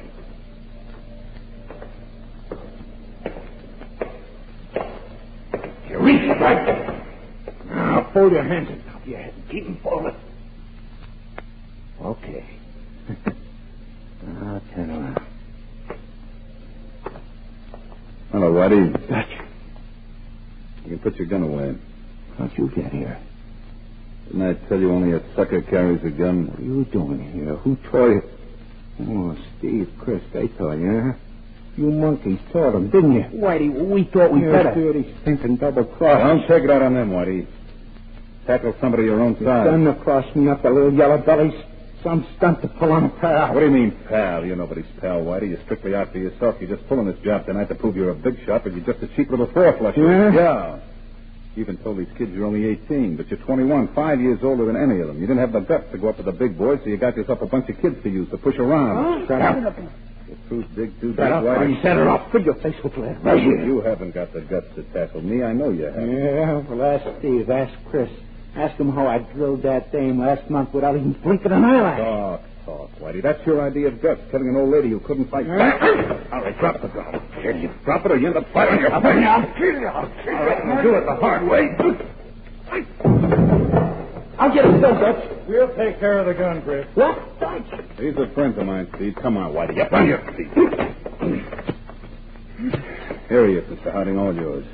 Harding? That's right, David Harding, Chief of the United States Counterspies. Cops. Counterspies? Conway. Yes, Mr. Harding. Take Whitey Benson along. Right. Turn him over to the police to be booked for murder. Yes, sir. Okay, big shot. Get moving. Why don't you pinch him? That's Malloy. He's the guy you want to grab. Never mind that, squealer. Okay, Conway. Please give me a break. Give me a break. Please, I didn't do nothing to you. Dutch, I don't get this. You're in with the cops, Dutch. Fellows, you've just had one surprise. Your hero, Whitey Benson, turned out to be a heel. Now, here's another surprise for you. Your friend Dutch Malloy isn't Dutch Malloy at all. Not Dutch. He's my assistant, Harry Peters. The real Dutch Malloy has been in our custody for a month. A cop, Chris. And we thought he was the right guy. A cop. So now you two know what I am. You put me down as the wrong guy.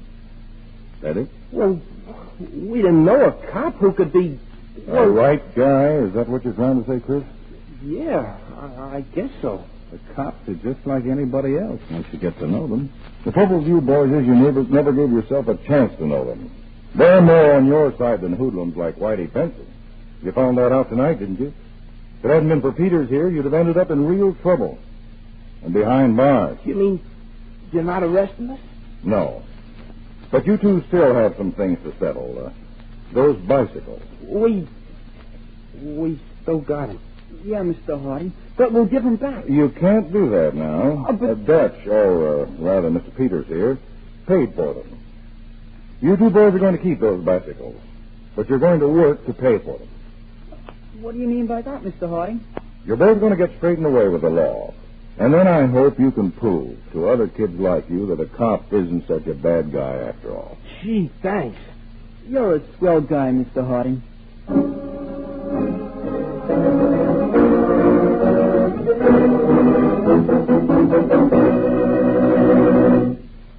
When your friends drop in, be generous, but be thrifty, too. Serve plenty of delicious Pepsi-Cola. Pepsi's big 12-ounce bottle gives you not just one sparkling glass full, but two. Get a carton of 6 and serve 12 delicious drinks. Yes, Pepsi is America's biggest cola value. You get twice the tangy taste, twice the refreshment, twice the Pepsi. So why take less when Pepsi is best? Whenever you reach for refreshment, remember, Pepsi-Cola hits the spot. 2 full glasses, that's a lot. Lots more value, lots more zest. Why take less when Pepsi's best? Tune in every Tuesday and Thursday, same time, same station, to Counterspy. Listen on Thursday for the exciting Counterspy case of a hot car killer. From a hideout high above New York, a master criminal brain moved human beings and stolen automobiles like pawns in a chess game of life and death. For the blazing facts in this case, I invite you to tune in on Thursday, day after tomorrow, for the case of a hot car killer on Counterspy.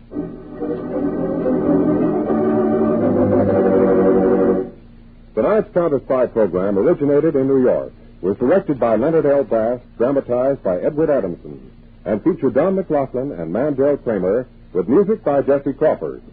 Counterspy is a Phillips H. Lord production for Pepsi-Cola. Enjoy some Pepsi, ice cold tonight.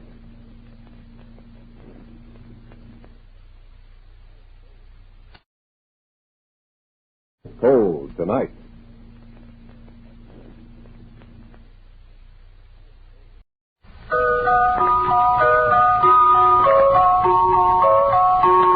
Pepsi-Cola, P-E-P-S-I. That's your smartest cola buy.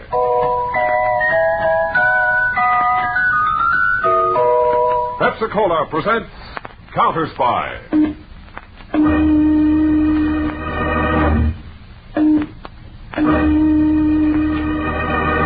Washington calling David Harding, Counterspy. Washington calling David Harding, Counterspy. Harding, Counterspy, calling Washington.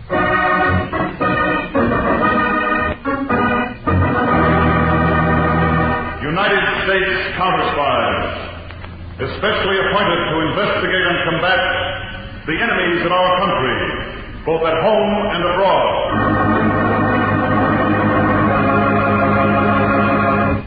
Tonight, the case of a hot car killer. Another Counterspy report to the American people. Brought to you each Tuesday and Thursday by Pepsi-Cola. Pepsi-Cola hits the spot. 2 full glasses, that's a lot. That's right, you heard what they said. 2 full glasses of sparkling Pepsi from one big 12-ounce bottle. You're getting an extra glassful. And what a delicious glassful. The most refreshing, delightful cola that ever tickled your taste. You can't top Pepsi's tangy flavor. And that big, big bottle saves you money, goes twice as far. Pepsi's America's big, big favorite. And America's biggest cola value. So why take less when Pepsi is best? Whenever you reach for refreshment, remember, why take less when Pepsi's best? And now, to Counterspy.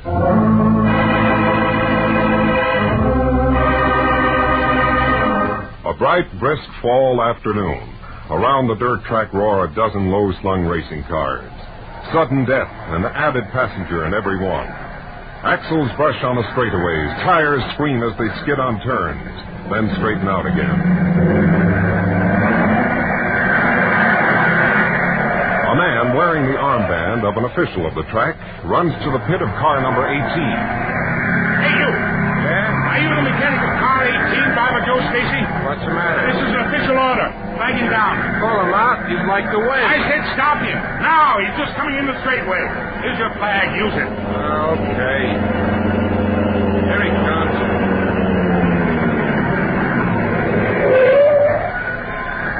Get out here and hold me in. Stacy, this track will not tolerate dangerous, irresponsible drivers like you. We are hereby forbidding you to finish this race. And we're going to see to it that you're barred from every other track in the country.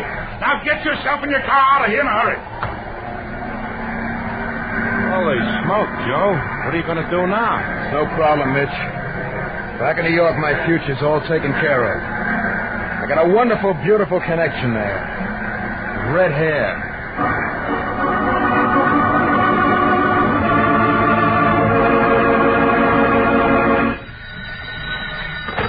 Hello? Hello, honey. Joe Stacy. I'm calling you from Chicago. Joe, darling, as if I didn't know. You coming to New York? I got her, Laura. I've been bounced off the tracks for good. Oh, Joe. After I take a good long look at you, I'm going to need eating money. You got any ideas? Sure, Joe. I'm a business career woman now. What? I'm a secretary. Private secretary to a corporation. The corporation is 5'8", 150 pounds with gray hair and a big fat bank account. So how do I fit in? Leave that to me, Joe. I'll get you a job with my corporation. I'm going over to his apartment now. Joe, it's a penthouse with overstuffed chairs, soft as marshmallows, and a view of New York. There's only one real trouble with the job. He keeps playing a certain phonograph record again and again and again.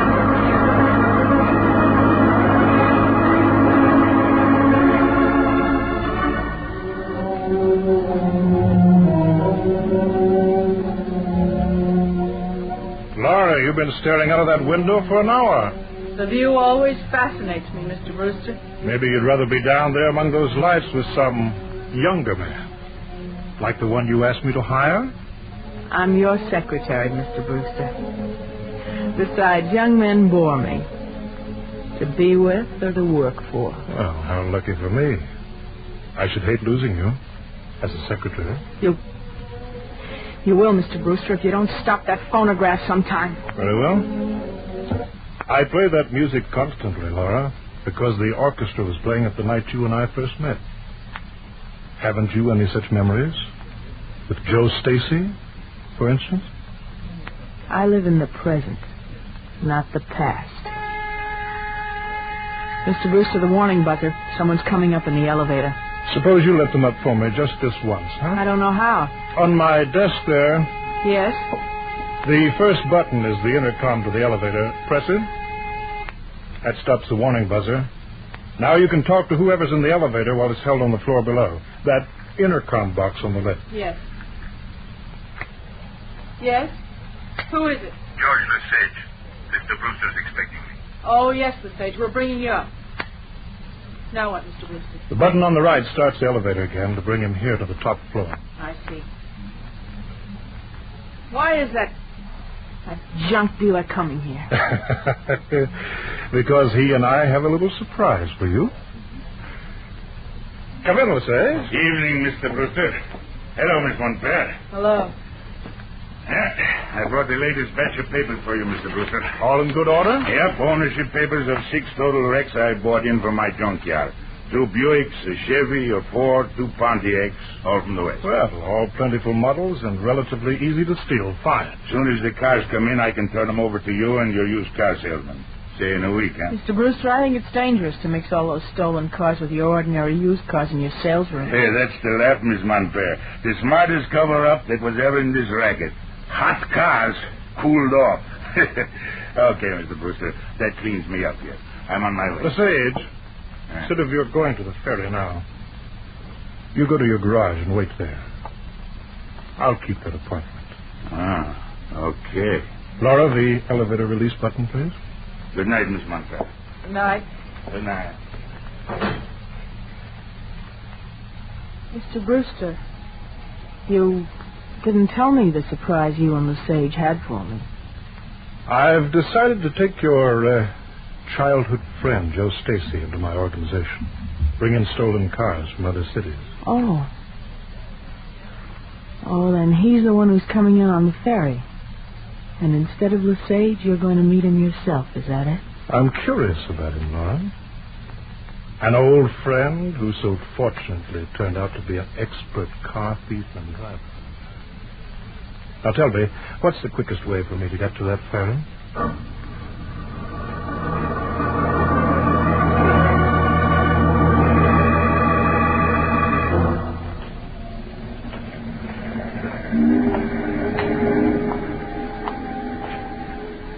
Well, mister, you got a light? I think so. Stacy? Yeah, the Sage. No. I'm Andrew Brewster. The boss himself, huh? You the car? Second in line. You were instructed to be first. A truck cut out in front of me. I thought you were a former racing driver. Lay off, Brewster. Oh, yeah. Laura Montclair said you were touchy about having been ruled off the track. Well, I am. You'll find we'll get along if you carry out instructions, Stacy. And if you don't shoot your mouth off. When you leave the ferry, drive to the garage at 816 East 28th Street. Pick up Lesage. Proceed to his junkyard in New Jersey. Okay. What's Lesage look like? Oh, about your height. With an untidy black mustache. When do I see you again, Brewster? This will be our only meeting. Why this one? Laura talks so highly of you. I wonder why. Curious, Brewster? Or jealous? As you so picturesquely put it, Stacy, lay off. I'm a trifle touchy myself. Goodbye, Stacy.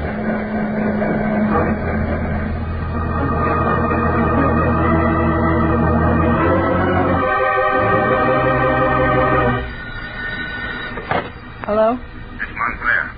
The Sage talking. Give me Brewster. He hasn't returned from his ferry trip. Listen, I went back to my garage like Brewster told me and found my assistant hired a new guy. And I spotted him for a cop. What? I cleared out to make this call. The cop is there now, and you gotta head Joe Stacy off. Can you do it? No, I can't. It's too late. He must be at the garage right now.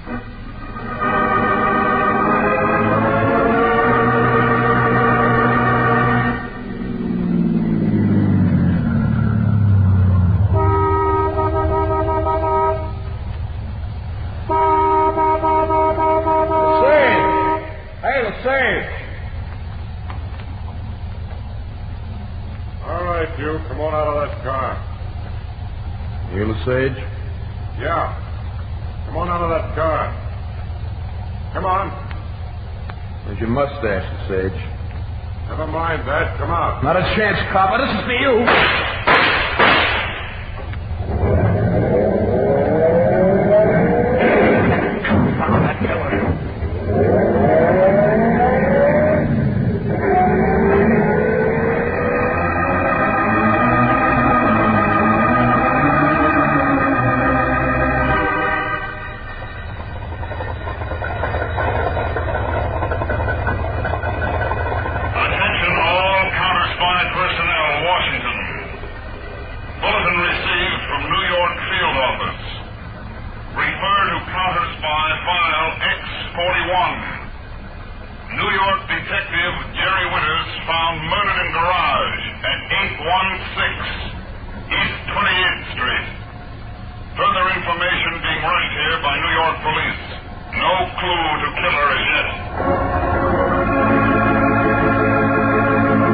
David Harding to Harry Peters. Meet me at airport in exactly half an hour. We're flying to New York.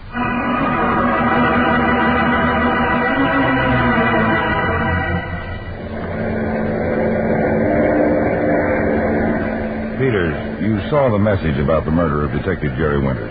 Yes, Dave. I didn't know what to make of it. Read this letter, Peters. Winters' division chief. Teletype it in. Dear Chief, I'm scribbling this in a hurry in a cheap boarding house since I may not get a chance to write again. I've made a connection that may get me a job in a garage. That's a transfer point for that interstate stolen car racket we're investigating with the Counterspies. I'll know details tonight and will report. Signed, Jerry Winters. When'd you get this, Dave? This morning, right after the notice from New York of his murder. He must have gotten the job. Then been covered so closely he couldn't even make the phone call. Yes. The New York police are covering every angle they can hit. The first thing we'll do is fine-tooth comb that garage.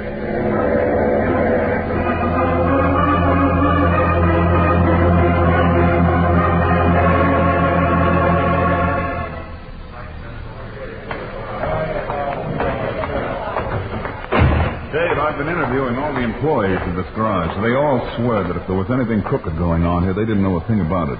How about the owner? His name is George Lesage, but they say they rarely see him, and nobody knows where he might be right now. How are you making out? Well, I've been working with the examination crew. Take a look at this concrete pillar, Peters. The concrete gouged out about 2 feet up from the floor. Looks as if a car cracked into it. Yes, one of the employees I talked to earlier said it must have happened during the night. And how does that help us? Well, take a look at it through this pocket magnifier. Flecks of paint. 2 colors. Benson of the examination crew says some of the flecks are of brown paint over a year old. And these other flecks of light blue paint for the top coat of a freshly repainted car. And that's one of the first steps of an efficient hot car outfit, Peters, to give the stolen cars a quick repaint. Somewhere there's a car with a dented fender, brown paint underneath, blue paint over it. I want to put out a fast bulletin and find that car.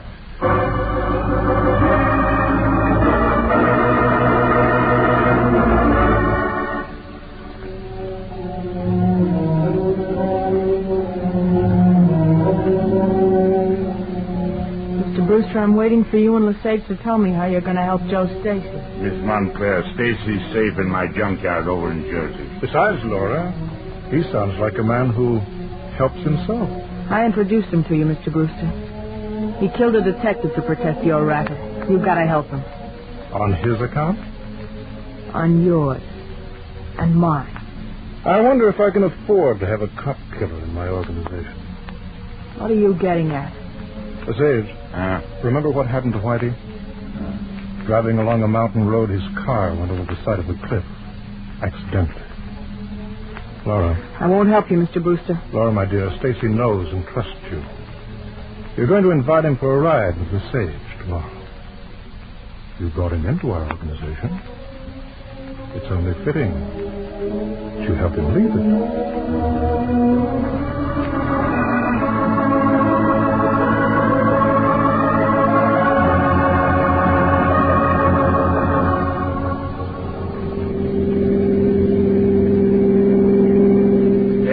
Take it easy. These mountain roads are tricky. Quit worrying, Lesage. But you had a few drinks. Looks like I can drive with my eyes shut. Maybe, Joe, but I wouldn't like to be with you when you try it. Why don't we pull over for a while? Anything you say, baby.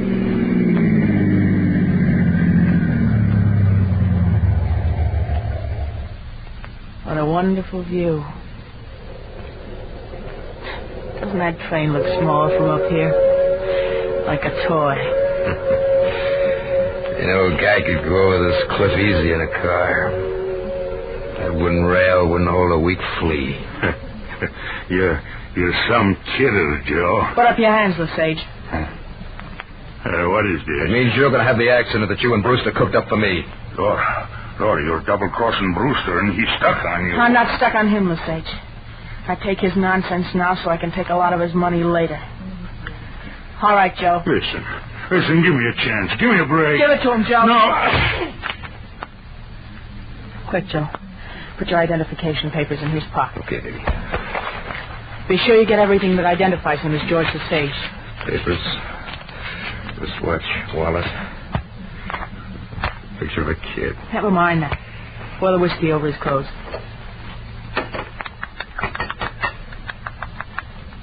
Smell like a saloon. Hurry, he's coming too. Start the engine. Can you get the car over the cliff alone? I don't want my fingerprints on it. What about mine? The more prints there are of you, the sure the police will be it was you that crashed. Okay, baby. Now you get out. Be careful, Joe. I'll start her into a skid. I'm good at that. Then jump. Keep that door open. Right. Hurry before another car comes along. Take it easy, baby. Jump, Joe! Coming. Here she goes.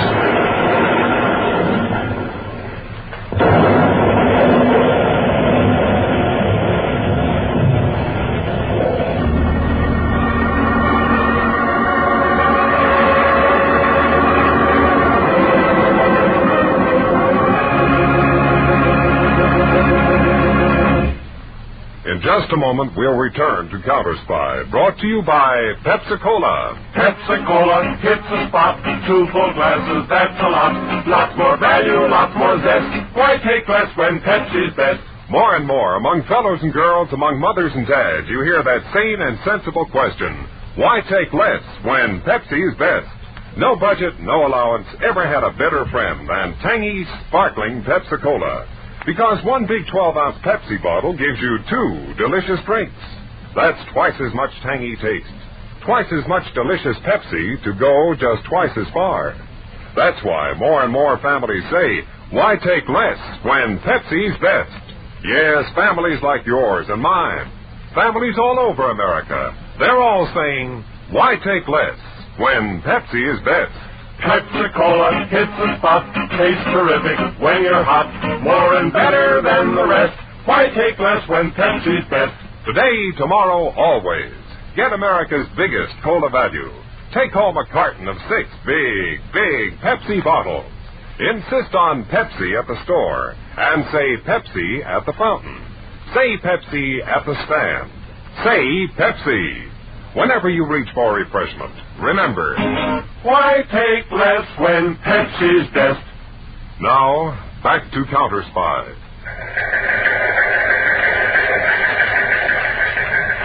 Routine report to Statistical Department, Washington. Received from State Police, New Jersey at Counterspy, New York Field Office. Fatal car crash off Highway 6A. Car identified as having been stolen 4 days ago in Baltimore, Maryland. Relay this bulletin to David Harding, now in New York.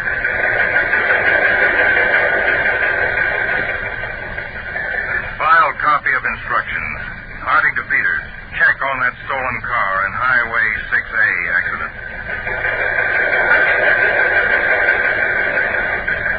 Peters reporting to Harding. Wreck almost complete, but left fender shows dent corresponding to gash and concrete pillar in Lesage garage. Undercoat of paint brown. Outer coat blue.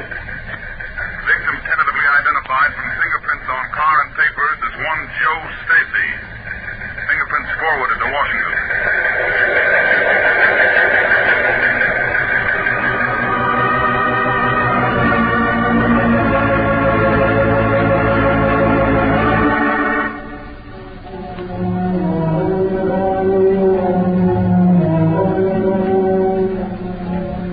Still interested in the bright lights down there, Laura? There's a ghost dancing among them now, Mr. Brewster. I know it was difficult for you, Laura. But it was Stacy or me. I had no choice. Neither did I. As you so often said yourself, we're in a tough racket, aren't we?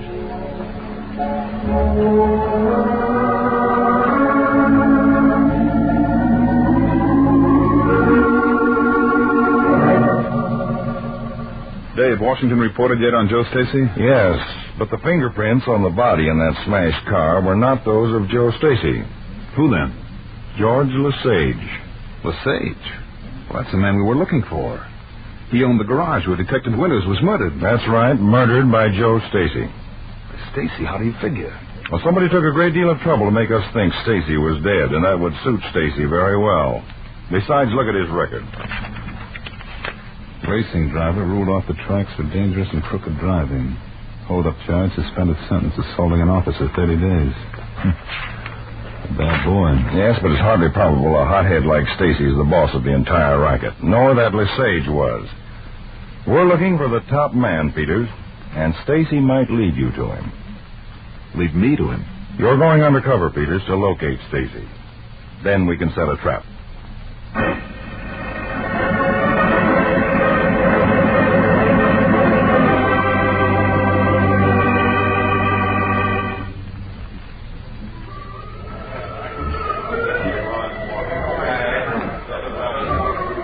Joe, I'm worried.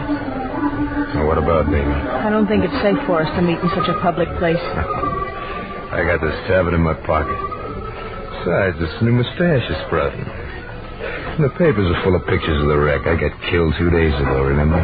Joe Brewster will be wanting to see Lesage soon, and then there are the other men. Hey, Bud. Yeah, Marty. Pete Williams in the back room. He says you expect Yeah, that's right. Thanks, Marty. Joe. Who's Pete Williams? Well, he's the guy I met last night right here. At the bar, he started shooting off his mouth about racing drivers. We got in a little argument. It turns out to be an all right guy. He's in the same racket. You sure he's all right? Yeah, he knows a lot of the same people I do out in KC.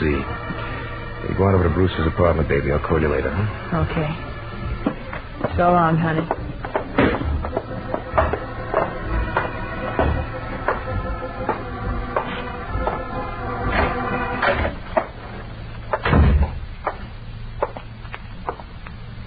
Hello, Pete. What goes? I got a tip for a guy. What guy? Guy named Joe Stacy. Joe Stacy's dead. I read it in the papers. If he isn't already, maybe he's going to be. What's the tip? The finger's getting put on him. By? His boss. For what? Tip I got says the boss already figured out it wasn't Joe Stacy in that wreck, but a bird named George Lesage. And he figures it was Stacy that did it. How do you know? That boss has been trying to contact a couple of triggermen from Chicago. Why are you telling me? I hate hot tips to go to waste. Where can I reach you later? Say in about an hour. Tell me where you want me to be. What's the matter with here? What do you do, phone me? I'll come back and get you. Keep sober, Pete. Sure.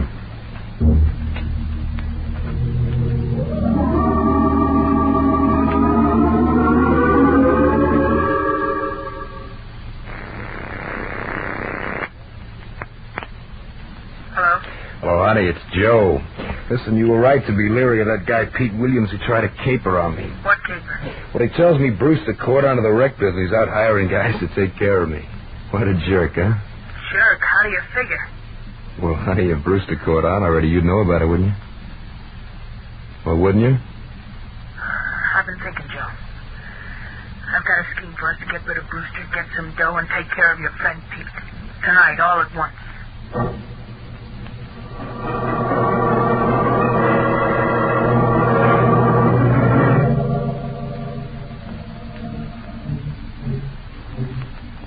Dave, Peters, I've landed Stacy. Good work.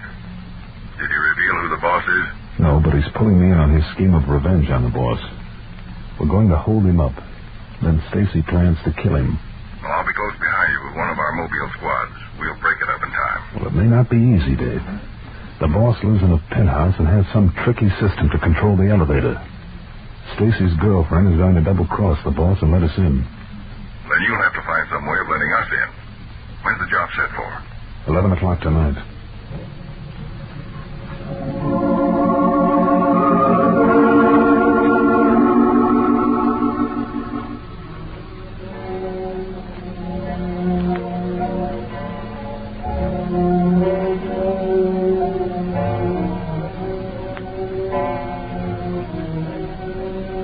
What time was that, Mr. Brewster?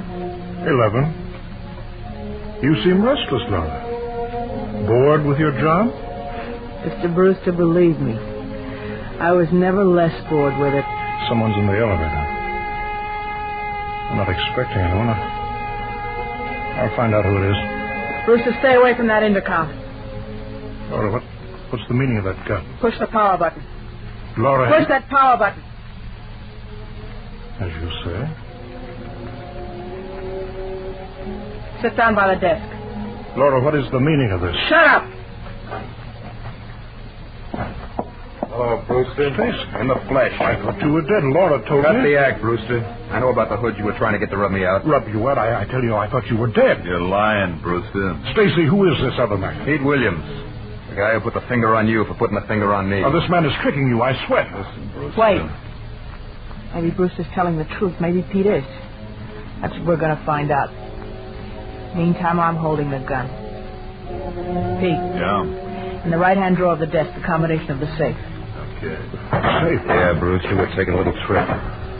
You're staying here. Laura, you can't leave me for this cheap thug. Quiet. All right, combination. Take it, Joe. Open the safe. Where is it? Behind that picture over there on the wall. Okay. Now I can turn that music off for good. Laura, what's that? The buzzer. Someone's in the elevator. Look out, Brewster's going for the button. Pete, I gotta shoot. Get out of the way. I'll get him. Too late. He's pushed it. The elevator's coming up. Laura, how do we get out? Back exit to the roof. Come on, Pete, you too. Now, don't be suckers and run. How do you know who it is? What? He's right, Joe. We'll play innocent. Whoever it is, we invite him. And we put him to sleep. Good girl. Put away your gun, Laura. Yeah. You, Joe, get by the elevator. Right. Now hold everything. There's nobody in the elevator. It's a trick. Hold everything, all of you. Counterspy. Don't move or we shoot. What? All right, boys. Cover every door and window. Okay, boys. All right, Peter. Yes, Mr. Harding. But I wish I'd known you were coming in from the terrace. Looks like a good haul you made. This is Joe Stacy, murderer. About ready to have a stroke. You lousy... Joe, shut up. And this, I take it, is the girlfriend. Not yours, copper. Take your hands off me. Gladly, after I get these handcuffs on you. Here, out cold behind the desk, Mr. Harding, the big fish. Andrew Brewster. Used car dealer and hot car racketeer.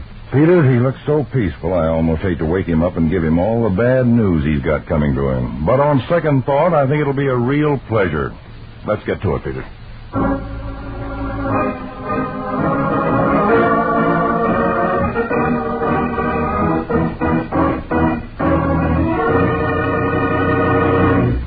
When your friends drop in, be generous, but be thrifty, too.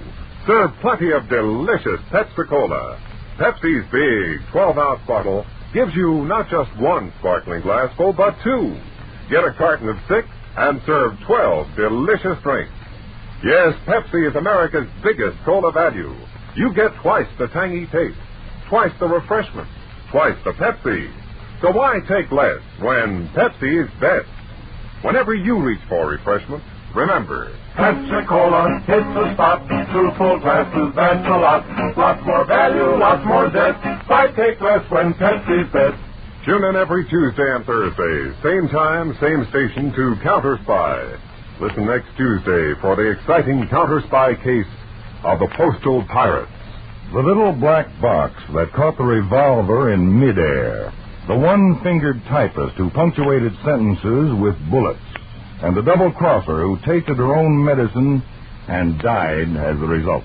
Case of the Postal Pirates on Counterspy.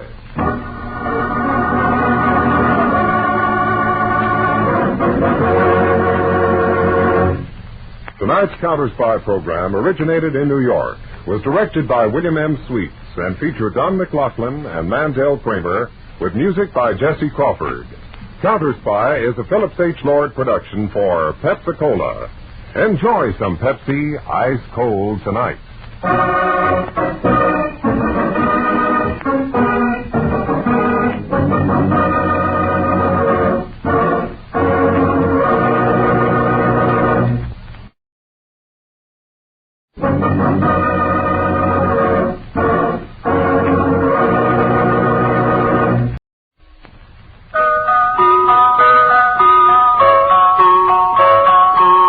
Pepsi-Cola, P-E-P-S-I, that's your smartest cola buy.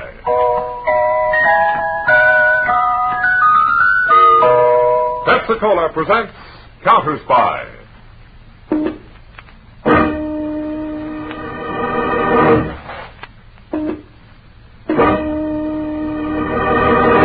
Washington calling David Harding, Counterspy. Washington calling David Harding, Counterspy.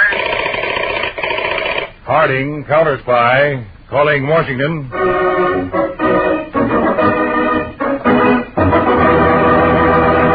United States Counterspies, especially appointed to investigate and combat the enemies of our country, both at home and abroad.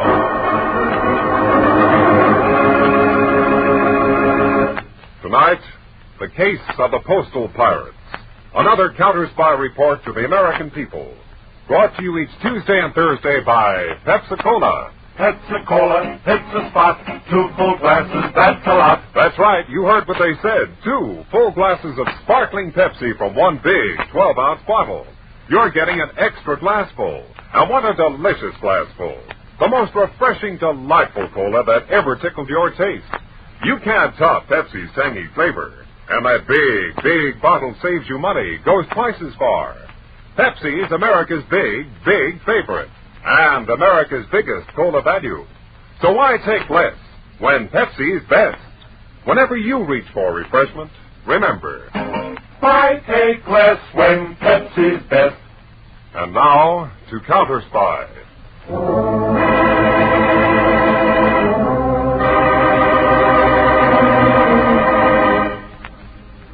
In one of New York City's larger post office branches, it is mid-afternoon and fairly quiet. Then, through the street door, comes a remarkably pretty girl of perhaps 27. Her eyes are surprisingly cold and searching, until they reach window number 5.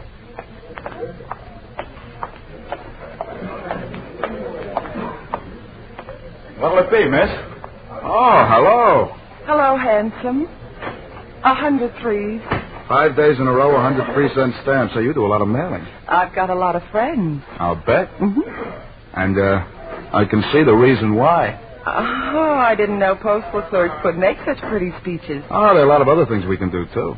That why they keep you locked up in a cage? Well, if you'd like to find out, they let us out at 5. Feeding time for the animals? Oh, you might say. Well, I always did like animals, especially big, burly ones. Well, this one feeds at the Shamrock across the street from here. Oh, there? Mm-hmm. That looks like a place where they feed the animals. Okay, I'll pick you up here at 5.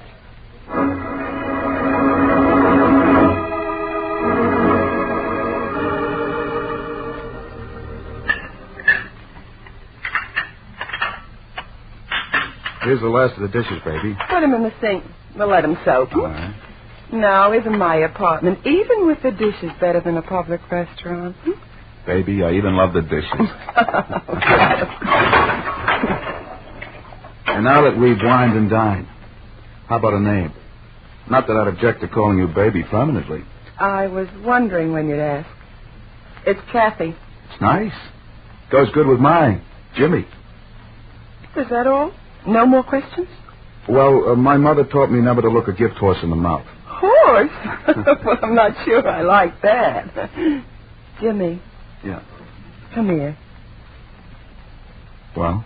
You know, post office isn't only work. It's a game, too. Yeah, I've played it. Goes something like this, doesn't it? Oh, don't crush. I'm fragile. Oh, who reads labels? It's a waste of time. You know, I might have a husband. Well, if you do, he's a chump to let you out of his sight. He's a chump. Oh, you have one? Oh, only on paper. We're separated. He pays the bills and prays for an excuse to divorce me. You trying to give him one? Don't be silly. I said he pays the bills. Are you, bothered? Yeah, a little. It marks you handled with care. I thought you said you didn't read labels. Try closing your eyes. That's an idea. Come here. Oh, remember, it's fragile. Oh, Jimmy. Oh. My, what a pretty picture. Oh, Nick! What's the idea of busting in here? Well, me and Frank just got a lovely snapshot for my album. You got it all right, didn't you, Frank? Right here from the doorway with my trusty camera. Mm-hmm. Hey, what is this? Evidence, big boy. That's why I brought my boy Frank and his camera along. Been waiting a long time for my darling wife, Kathy, to step out of line. Nick, you got this all wrong. I just met him today. Fast worker. And if I got it wrong, the camera hasn't. Right, Frank? A perfect shot. You're Kathy's husband? Sure. I'm not sore. You done me a favor. Well, you're not going to pull a stunt like this on her. Take your hands off me. Let go. Take it easy, mister. I make 2 of you. Yeah? Then this'll cut you down to size, big boy. Jimmy, look out! A gun! Get it away from him! Okay, Nick. Now I got the gun. Now get out of here. You kidding? What you took, I can take back. Oh! What?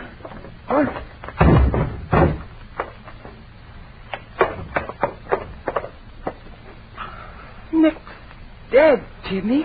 Holy mackerel. Dead? You're a little late dropping the gun, big boy. But how could... I didn't mean... It's done. He's dead. Oh. Well, we'll have to call the police. Jimmy, don't be a fool. If Nick's body is found here, what do you think this mess will look like to the cops? It was an accident. The cops will love that one. Listen, Jimmy.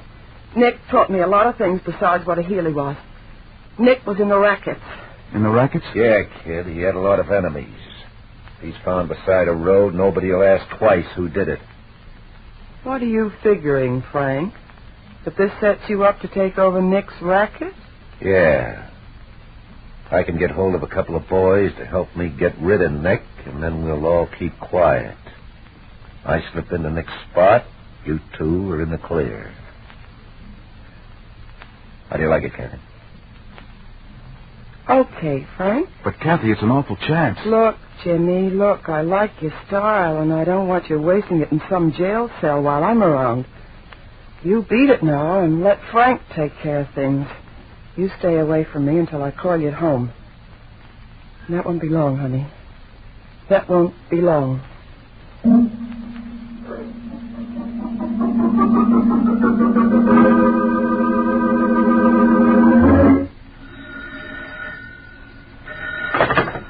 Hello? Jimmy? Kathy? Kathy, I've been staying home every night. I thought you'd never call. What happened? Did Frank? He said it's all right, but he wants to see you. Half an hour, in front of the Shamrock.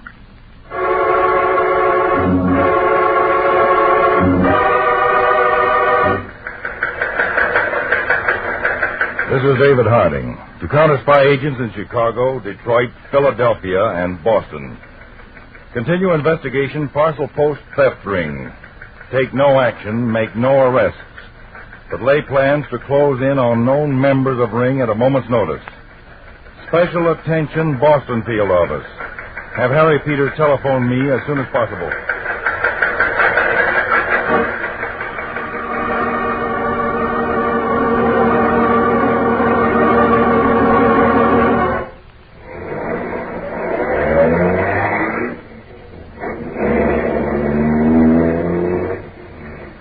Okay, Frank, what did you want to see me for? Where are we driving? Everything's all right, isn't it? For me, Jimmy, yeah. For you, only maybe. Maybe? Depends on how you play ball. What are you driving at? Photograph I took. Not of you and Kathy, but of you and Nick. Nick? Well, what does it show? Take a look.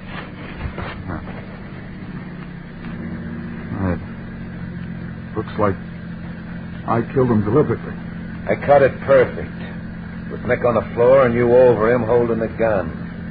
If that picture should show up when Nick is found, boy, oh brother.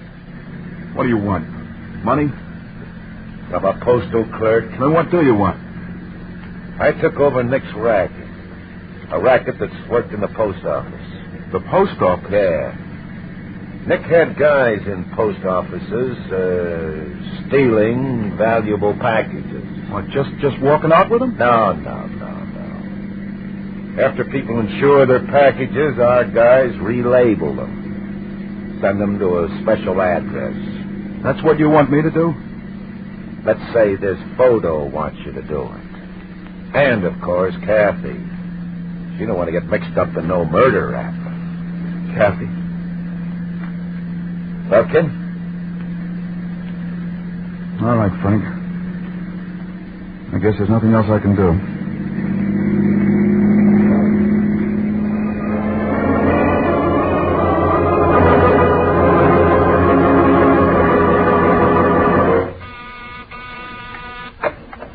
United States Counterspy, Washington headquarters. Oh, yes, Mr. Peters. Will you hold on just a moment? Attention, Statistical Department.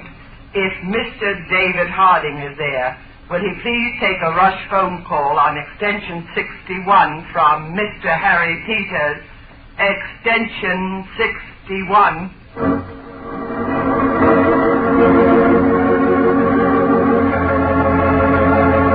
Hello, Peters. I've been waiting to hear from you. How's it going in Boston? Pretty well, Dave. We've got a line on all the small fry here. We're ready to pick them up on a moment's notice. That's good. I've got the same reports from Chicago, Detroit, and Philadelphia. But what's bad is the racket started in New York, too. Oh, great. As nearly as I can make out, this parcel post theft ring has been in operation about 3 months. They've stolen over $1 million in merchandise already. We pick up the small fry and the big shots just start over again. I agree, Dave. I'm going up to New York. I want you to meet me there. We'll take up the investigation together. Fine. When? Tomorrow.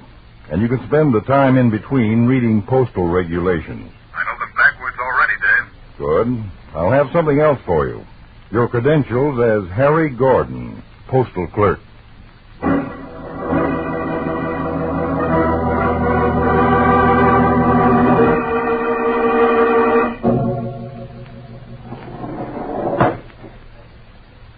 Jimmy.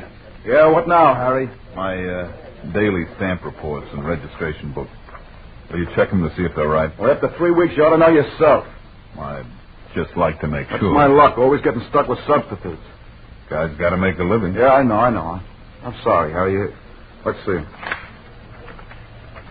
This post office work isn't so good for a guy's disposition. Forget it. I got trouble. Yeah, your books are okay. Thanks. Customer at your window. Oh, yeah. Yeah, mister? I'd like to have this package insured, please. For how much? Well, they're nylon stockings. You better make it $150. Okay. How are you doing, Peter? Okay so far, Dave. Penny Arcade, 42nd Street and 8th Avenue at 6 o'clock tomorrow. Here you are, mister. Your receipt. Will it get there all right? Sure. Be right on time. Don't worry about it.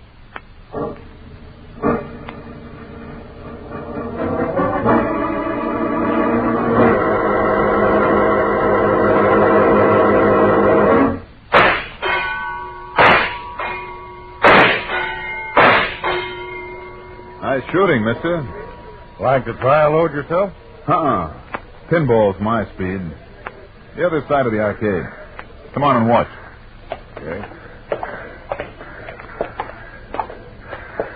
Any news on Jimmy Morrison, Dave? We traced the package I mailed that Jimmy Morrison relabeled. It went to 428 Front Street, a warehouse. A warehouse?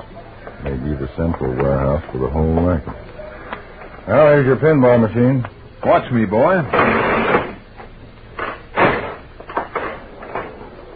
One thing more.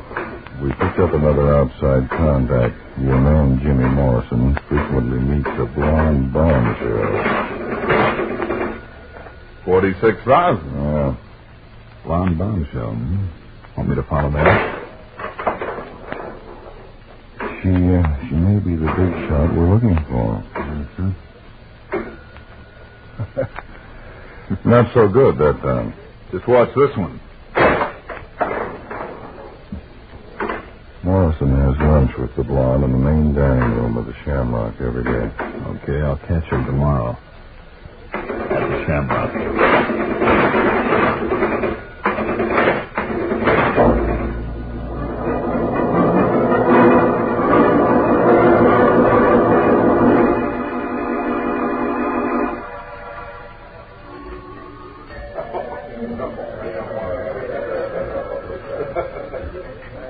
Kathy, I tell you, we can't keep it up. Look, Jimmy, we have to.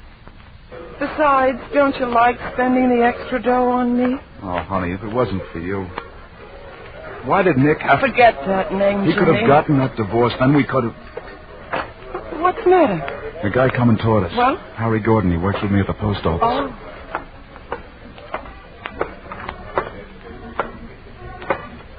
Hello, Jimmy. I almost missed you way over here in the corner. Hi, Harry. Well? Well, what? No knockdown? This is Kathy Thomas. Hi. Hello. Mind if I join you? Thanks. What's on your mind, Harry? You want me to check your books again? No. In fact, this is kind of private. Jimmy's got no secrets from me. Oh, like that? Yeah. Mm-hmm. This might be embarrassing. I'm blushing. Speak your piece. What is it, Harry? Okay. Here it is in 3 little words. I want in. Is that a riddle? Let's cut the sparring, Jimmy. I got eyes and you got careless sometimes. Look, I don't... Wait a minute, Jimmy. Go on, Harry. Let's hear your spiel. Okay, sister. Your boyfriend here's been making funny with the post office. Packages come in from dress goods houses, jewelers, appliance dealers, and what have you. Junior here gets them, relabels them, and 5 will get you 10. They wind up where they shouldn't. We've got an awful big nose. Things could happen to him. Easy, Jimmy, easy. He's a bright boy. Harry, I suppose you could do what Jimmy's doing. I take it I'm in. Yes, if you have to be told. Kathy. It's all right, Jimmy. Harry, we'll get in touch with you. Don't keep me waiting. I'm impatient. In a day or two. No, we'd like to have our dinner. Sure thing. Goodbye, Miss Thomas. Jimmy, my apologies. I had you figured about 5 sizes too big. So long. Kathy, I don't like it. You declared him in. Yeah, I did, but Frank has the final word. You think Frank will turn him down? He might. And in that case, I wouldn't want to be in Harry Gordon's shoes.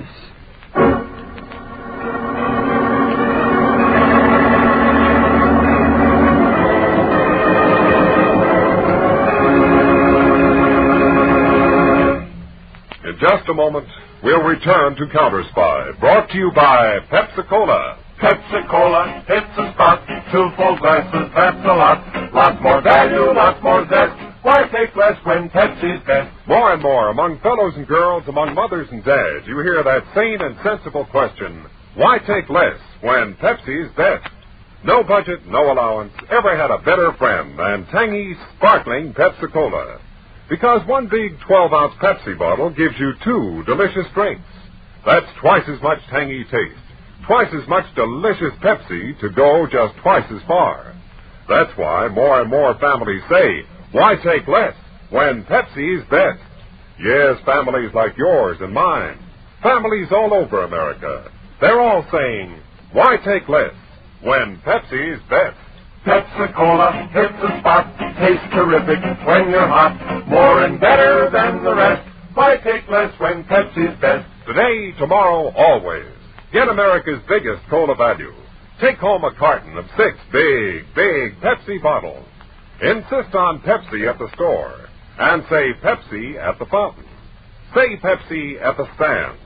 Say Pepsi. Whenever you reach for refreshment, remember, why take less when Pepsi's best? And now, back to Counterspy.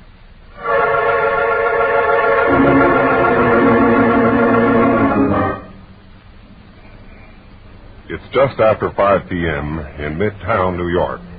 From a tall marble building, Peters, alias Harry Gordon, postal clerk, emerges to join the homeward-bound throng. A man sidles up to him. Hello, Harry. What? Who are you? Guy you wanted to see. Kathy told me. Oh. Fast work. I've got my car. We'll go for a drive. That way, conversation's private. Come on.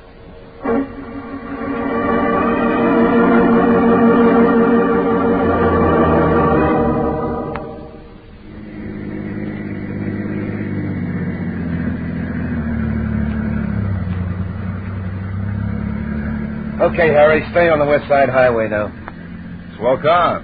Handles nice. Yeah, I know. I like to drive, except in city traffic. That's why you wanted me to take the wheel? One reason. And the other? You're a bright boy, Harry.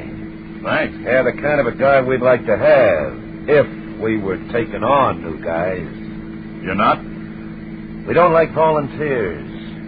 We like to pick out our own boys and hold them to us good and tight. I stick like glue with this dough. Glue melts.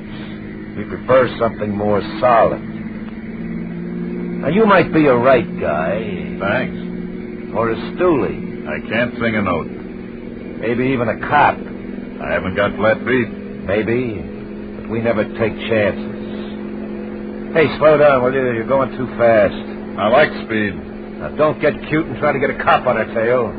Out of power in this motor. Slow down, I'll blast your head off. I thought you'd show a rod sooner or later. Okay, I showed it. Now, slow down. What for?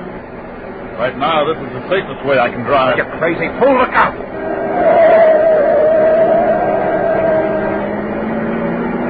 Close, huh? You don't slow down, I'll... Shoot? Then what happens to us both? The needle's pushing 70. 75. 80. You'll kill us both. That's better than you killing me. Look at the needle. 85. It's the car!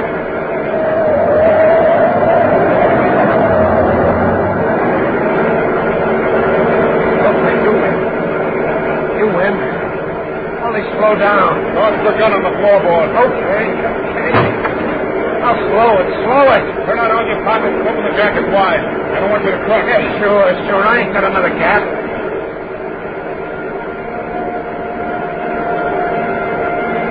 Hey, a police siren a block behind. Cops, now we are in the stew. Maybe. That's a good boy. No more guns.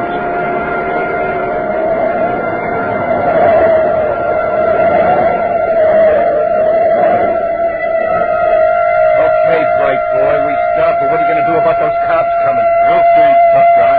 Get out.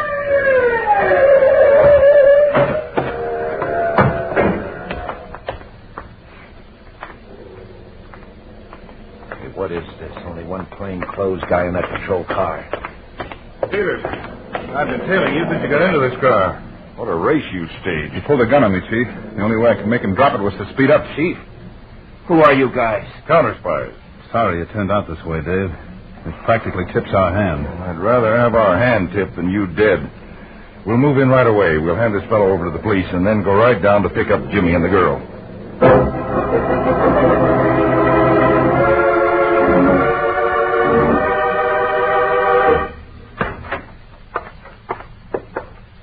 Oh, Peters.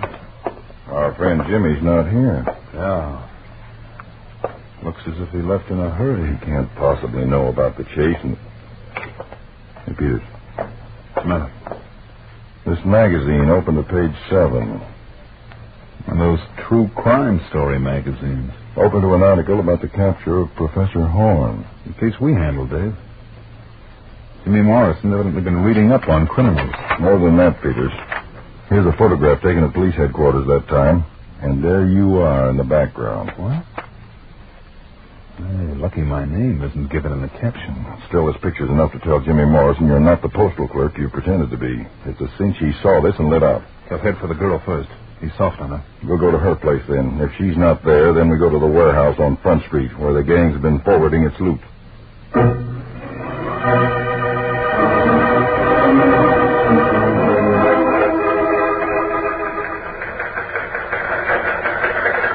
This is David Harding. Attention, Counterspy agents, Boston, Chicago, Detroit, and Philadelphia. Circumstances force us to move now in postal theft investigation. Carry out all raids according to plan. Pick up all members of the ring you can lay your hands on. We will conduct raid on main warehouse here in New York. Act on this order immediately.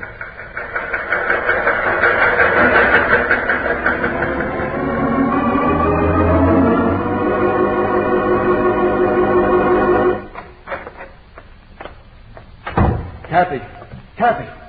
Jimmy, I thought Frank told you never come near this warehouse. Forget Frank. We got to get out of here. What are you talking about? That guy, Harry Gordon, he's really a counterspy. Counterspy? I saw his picture in a magazine. Oh. Come on, Kathy. We haven't got any time to lose. Maybe... Copy that, lad.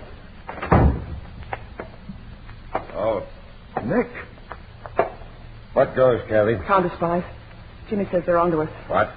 Nick, I thought I'd killed you. Forget it, Jimmy. We're all in a jam now together. A frame-up. Look, Jimmy. You jockeyed me into this. Yeah, kid. And you're staying in. Nick, forget the gun. We've got to stick together. That one loaded with blanks, too, Nick? Try it and see, kid. Stop it. The counterspies could be right outside this minute. Well, I'm putting it together, Kathy. At that time you telephoned me, I never gave you my number. So you didn't. You didn't even know my last name, then. That's right. It was a frame. Nick played dead, so you'd be forced into this setup. Your post office is in a nice district. Good merchandise. There, you got it all. Yeah, but the funny thing is, Kathy, you didn't have to frame me. I'd have done anything you wanted me to. But I'm not doing anything more. Jimmy, we've got to get away from here. The three of us are in this now. Wrong edition, baby. Huh? Just two. You two. What? Get over there. Both of you. He's crossing us, Jimmy, you and me. How does it feel, Kathy? Don't be a sap. Do something. All Jimmy's going to do is die. Now stand there. I got a letter to type, and I'm strictly a one-finger guy. And I don't want to use it on the trigger. Yet.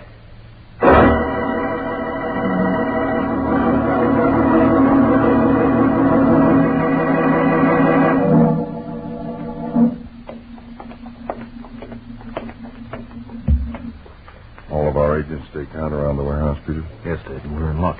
Oh, how? Conway tells me Jimmy Morrison went into the warehouse just a little while ago. Good. Maybe a meeting of the brains of the mob. What's that? Shots from inside the warehouse. Let's go.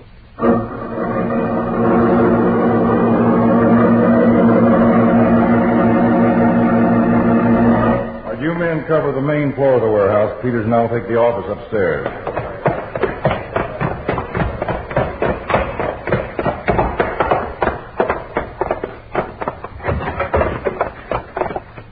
Peters. Holy. Jimmy Morrison and that girl. Maybe they're still alive. No, she's not. Jimmy Morrison's gone, too. There's a note, Dave. Note? Typed and signed by Jimmy Morrison. Listen. Kathy was no good. She was poison and poisoned me. She really ran this whole package-stealing racket and tricked me into it. There's no chance of getting away. I don't want to, and I won't let her, so I'm going to help her escape the only way she can, by taking her with me. Jimmy Morrison. Well, it looks as if the girl was the big shot, Dave. Murder and suicide. This winds up the case nice and neat. Looks like it, Peters. Wait a minute. The boy's holding the gun. Well, he was the suicide, according to the note. Well, the note may say so, but the evidence does not. This was no suicide, Peters. It was murder. Double murder.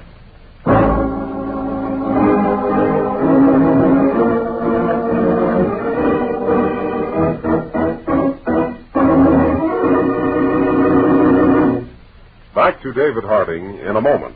But first, when your friends drop in, be generous, but be thrifty, too. Serve plenty of delicious Pepsi-Cola. Pepsi's big 12-ounce bottle gives you not just one sparkling glassful, but two. Get a carton of 6 and serve 12 delicious drinks. Yes, Pepsi is America's biggest cola value. You get twice the tangy taste, twice the refreshment, twice the Pepsi. So why take less when Pepsi is best? Whenever you reach for refreshment, remember, Pepsi-Cola, hits the spot, 2 full glasses, that's a lot. Lot more value, lot more zest. Why take less when Pepsi's best? This is David Harding. The deaths of Jimmy Morrison and Kathy Thomas, plus the simultaneous raids we made in Boston, Chicago, Detroit, and Philadelphia, would have ended our investigation of the parcel post theft ring, except for one small mistake. A mistake that turned an apparent suicide into murder. A mistake that led us straight to the criminal boss who tried to buy life insurance with death.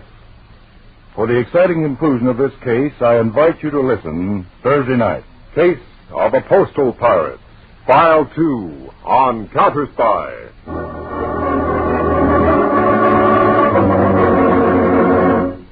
Tonight's Counterspy program originated in New York, was directed by Leonard L. Bass, dramatized by Palmer Thompson, and featured Don McLaughlin and Mandel Kramer with music by Jesse Crawford. Counterspy is a Phillips H. Lloyd production for Pepsi-Cola. Enjoy some Pepsi, ice cold tonight.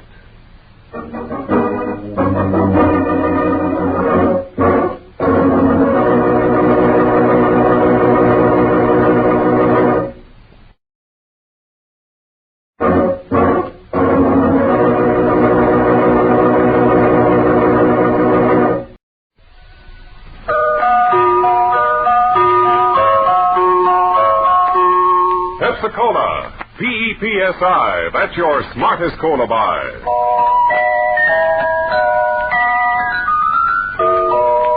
Pepsi-Cola presents Counterspy.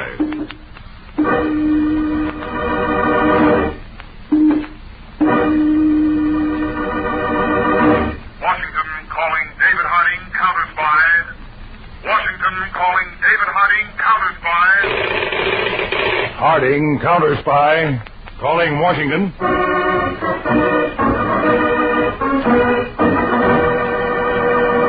United States Counterspy, especially appointed to investigate and combat the enemies of our country, both at home and abroad.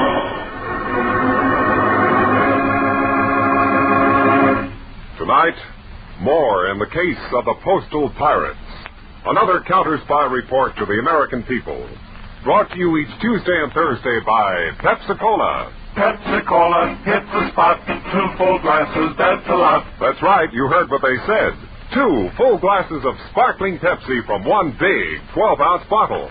You're getting an extra glassful. And what a delicious glassful. The most refreshing, delightful cola that ever tickled your taste. You can't top Pepsi's tangy flavor. And that big bottle saves you money. Goes twice as far. Pepsi's America's big favorite. And America's biggest cola value. So why take less when Pepsi's best? Whenever you reach for refreshment, remember, why take less when Pepsi's best? And now, to Counterspy.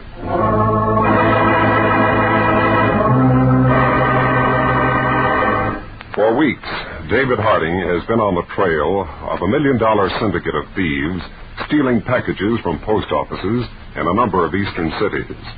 Harry Peters, assistant to Mr. Harding, went undercover as a dishonest postal clerk named Harry Gordon and has made contact with one of the big shots of this racket, Frank Garrett. The 2 men are now driving in Garrett's car with Peters, alias Harry Gordon, at the wheel.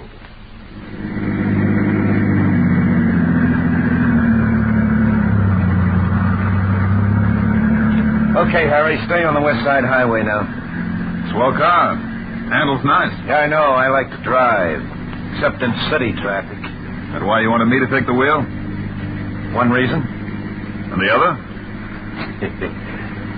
You're a bright boy, Harry. Thanks. Yeah, the kind of a guy we'd like to have if we were taking on new guys. You're not? We don't like volunteers. We like to pick out our own boys and hold them to us good and tight. I stick like glue where there's dough. Glue melts. We prefer something more solid. Now, you might be a right guy. Thanks. Or a stoolie. I can't sing a note. Maybe even a cop. I haven't got flat feet.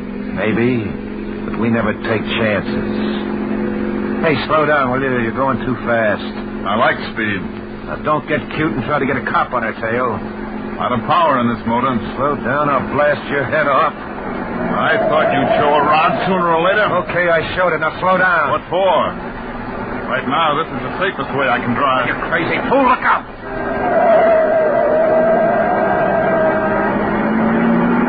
Close, huh? You don't slow down, I'll... Shoot? Then what happens to us both? The needle's pushing 70.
'Car.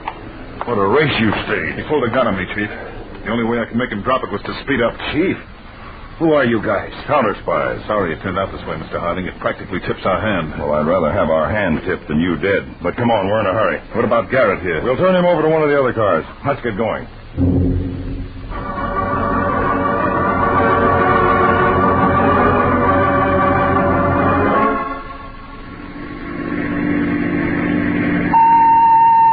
There's the signal, Dave. You can go ahead. This is David Harding, calling from New York. Attention Counterspy agents, Boston, Chicago, Detroit, and Philadelphia. Circumstances force us to move in immediately on postal theft investigation. Carry out all raids according to plan. Pick up all members of the ring you can lay your hands on. We will conduct raid on main warehouse of the gang here in New York. Act on this order immediately.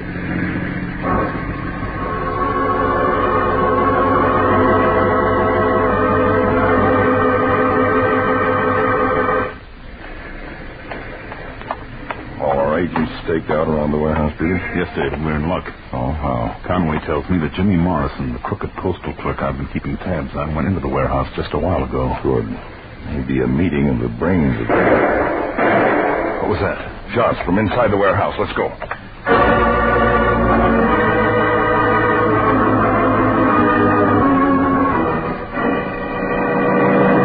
You men cover the main floor of the warehouse. Peters and I'll take the office upstairs.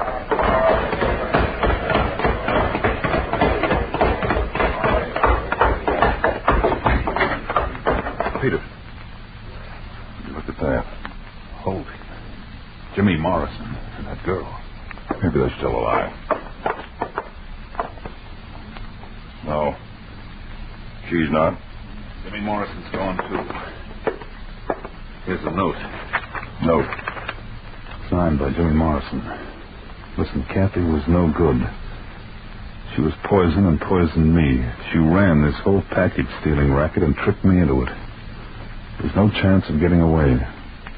I don't want to, and I won't let her, so I'm going to help her escape the only way she can, by taking her with me. Jimmy Morrison. Looks as if this girl Kathy was the big shot, Dave. Murder and suicide. This winds up the case nice and neat. Looks like it, Peters. Now, wait a minute. The boy's holding the gun. Well, he was the suicide, according to the note. This was no suicide, Peters. It was murder. Double murder. The killer may still be in the building. What? Alert the squad. Have them go through this warehouse from top to bottom, fast. And that thug who tried to take you for a ride, Frank Garrett, get him up here. I want to talk to him now.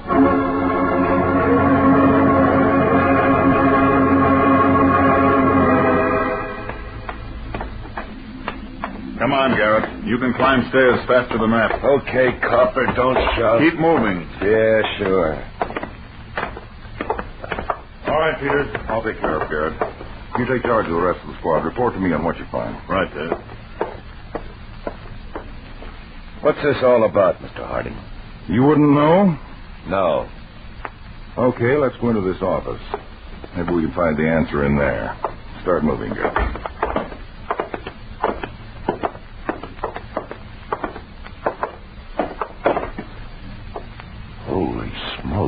It's a pretty picture, isn't it? You know them, Garrett? The young man and the girl? Yeah, Yeah is a good enough answer. Maybe you'd like to read this note. Note? Go on, help yourself. We found it in this room. Found something else, too. This kid killed her? Who'd have thought a punk like that could kill? Maybe the person who took this photograph. Photograph? I found it lying right here on the desk. A photograph of Jimmy Morrison murdering a man. Take a look at it. Yeah, no, what? Who's the other man in the photograph? I don't know. Come on, Garrett, make it easy on yourself. This photo was a wonderful club to hold over young Morrison's head. That's probably how you forced him into this parcel post racket. Wasn't it? I don't know what you're talking about. Come on, Garrett. Who's the dead man in the picture? I told you I don't know. Don't make me Mr. laugh. Harding, you read the note. Like it says, that dame Kathy was the big boss in this racket. Okay, she's dead. He killed himself. That winds it up. What more do you want? I want the person who killed the girl and Morrison. The note. The note was planted to mislead us. Look at Morrison. He's holding the gun in his hand. Well, sure, he shot himself. If he did, there'd be powder burns around the wound in his head. But it's a clean wound. That means he was shot from a slight distance by someone else. Look, I got nothing to do with it. You had your mitts on me when those shots were fired. Right. But you know who that someone else was. I don't know nothing. I ain't saying nothing. You're bright. Figure things out for yourself. Okay, maybe I will. No good, Dave. The boys have been through the whole warehouse. Whoever the murderer was, he got away through an abandoned sewer outlet we found in the cellar. I expected that, Peters. What about Frank here? He doesn't want to talk at the moment. Maybe we can change his mind. Maybe. In the meantime, get our fingerprint and photographic details. Go over this office, Peters. We're not closing this case till we've caught a double murderer.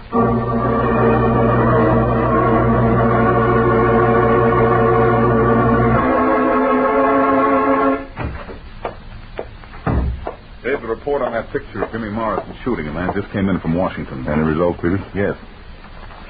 The man on the floor is Nick Bodie, alias this, that, and the other. Here's the Rogues Gallery wire photo they sent. Well, that matches this picture we found in the warehouse, all right. And according to that picture, Bodie's dead. Unless you figure the photograph for a frame-up. That's just what I do. There had to be a photographer. Everything all set up. The way I reconstruct it, she and Bodie framed the situation, a fight, so that Morrison could be tricked into this picture. Yeah, but to convince her... Look at it. Morrison holding a gun. Bodie falling to the floor.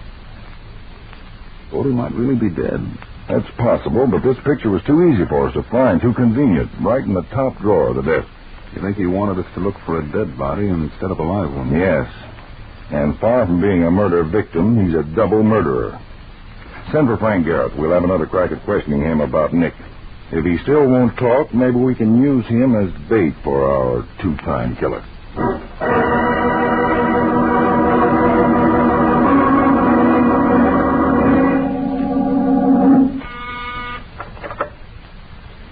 Postal Pirates Incorporated, good morning. Mr. Richardson, I'm sorry he's busy. Will you call back later, please? Can I help you, sir? I want to see Mr. Richardson. Who shall I say is calling? Just Nick, Postal Sales. Oh, I'm sorry. Mr. Richardson will see salesmen on Tuesdays and Thursdays only. Beautiful, you give him my name, and if he says that too, I'll go away. Right. Just a minute. Mr. Richardson, Nick of Postal Sales to see you. Oh, yes, sir. Go right in, sir. That door. Thanks, beautiful. Hello, Nick. Come in. Surprised to see me, Richie? What are you doing here, you fool? No. Is that any way to greet a partner, Richie? Every time the phone rings, I've been expecting counterspies. Now you're crazy enough to walk in. I knew you'd be worried, Richie. I wanted to ease your mind. Or leave the counterspies to me. Now, why would I do that? Where else would I find such a good partner for selling my goods? Selling? You're not thinking of keeping up this racket. Why not? There's still more millions in it. Not with me, Nick. You can find somebody else. But not with a setup like yours. You buy merchandise for about 2,000 stores throughout the country. We spread the stolen goods that thin, there's not a chance of tracing them. Nick, you read the papers. Counterspies figure they've broken up the parcel post ring. Even tabbed Kathy Thomas for the boss. She's dead. What better setup do you want? What about Frank Garrett? They've still got him under arrest. You think he'll talk? Frank will keep his mouth shut as long as we do right by him. We? He doesn't know about me, does he? No. I don't leave you out. Because if he talks about me, I talk about you. What'll we do, Nick? We've got to stop him. Now, take it easy, Richie. You're going to bail him out. Oh, no. I don't want to get into the picture. You won't. Just be ready with the dough. I know a guy who'll handle the whole thing.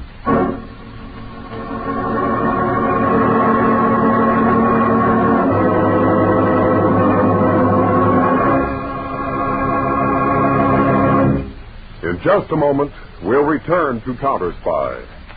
Brought to you by Pepsi-Cola. Pepsi-Cola, it's a spot. 2 full glasses, that's a lot. Lots more value, lots more zest. Why take less when Pepsi's best? More and more among fellows and girls, among mothers and dads, you hear that sane and sensible question, why take less when Pepsi is best? No budget, no allowance, ever had a better friend than tangy, sparkling Pepsi-Cola. Because one big 12-ounce Pepsi bottle gives you 2 delicious drinks. That's twice as much tangy taste, twice as much delicious Pepsi, to go just twice as far. That's why more and more families say, why take less when Pepsi's best? Yes, families like yours and mine, families all over America, they're all saying, why take less when Pepsi's best? Pepsi-Cola hits the spot, tastes terrific when you're hot, more and better than the rest. Why take less when Pepsi's best? Today, tomorrow, always. Get America's biggest cola value. Take home a carton of 6 big Pepsi bottles. Insist on Pepsi at the store. And say Pepsi at the fountain. Say Pepsi at the stand. Say Pepsi. Whenever you reach for refreshment, remember, why take less when Pepsi's best?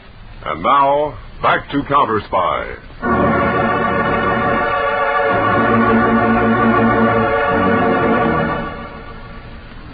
In the Counterspy field office in New York, David Harding and his assistant, Harry Peters, are again questioning the prisoner, Frank Garrett.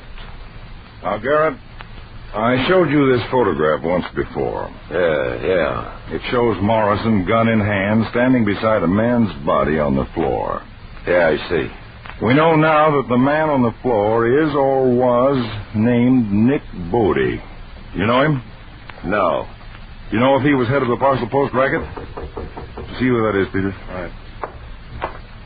What's the answer, Garrett? Look, Mr. Harding, for the last time, I don't know nothing about nothing. In fact, I'm the most ignorant guy you ever arrested.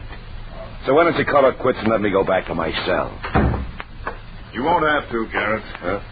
What is it, Peter? A lawyer named Carver has just posted bail for Garrett. Well, now the conversation is getting pleasant. The guard outside will see that you get your property back.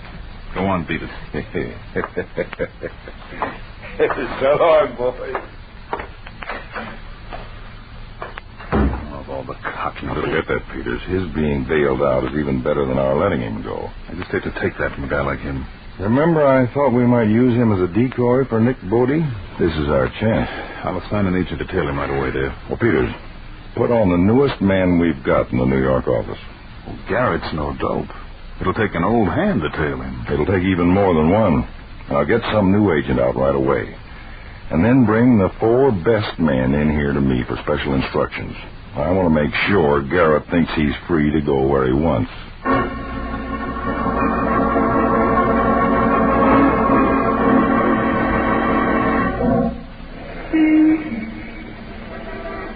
Well, Garrett, feel good to be out? Yeah, sure, Mr. Carter.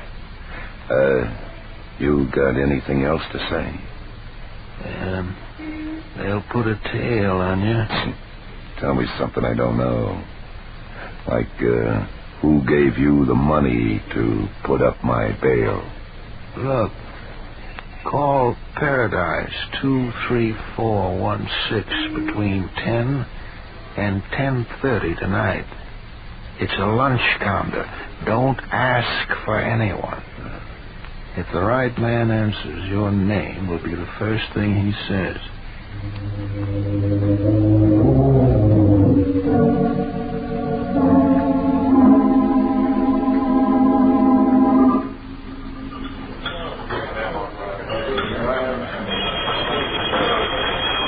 That's okay, Carterman. I'm expecting your call.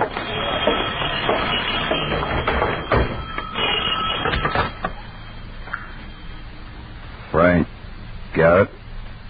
Yeah. Hello, Nick. You recognize the voice? Sure. I knew you wouldn't forget me. You do any talking? Not even about the weather. But they got me on 2 counts, Nick. I don't want to stand still for them. You won't have to. I'll get you some dough and you can jump bail. You're being tailed right now, I suppose. Yeah, I got the guy spotted. A crew cut, boy. Strictly Joe College. Okay. Now, here's how you lose them fast. You know the Cooley Building, 32nd and Broadway? Yeah. There's a side entrance with only a revolving door. Right. Let him tail you in there. Then double back and out the same door. When you get outside, step on the doorstop. That'll lock the door so you can get away before he circles the corner of the building. Right. Cute trick. When you're sure you're clear, call me at Mercury 46000. We'll pick it up from there.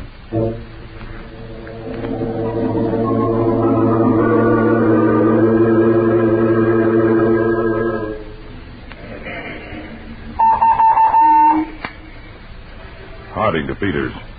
You still with Garrett? Yes, Dave. He just got out of a cab at 32nd Street and Broadway. He's going in the Cooley building. I'm about a half a block behind in my car. Is Stevens still tailing him? Yes, kind of overeager, though. Got a hunch Garrett spotted him. Well, keep in touch. Wait a minute. Garrett just came out of the Cooley building. There's some trouble at the door. Stevens is locked in. Good. Garrett's back in his cab. Okay. Stay with him. Keep in touch with the other cars. Just make sure Garrett keeps on thinking he's in the clear.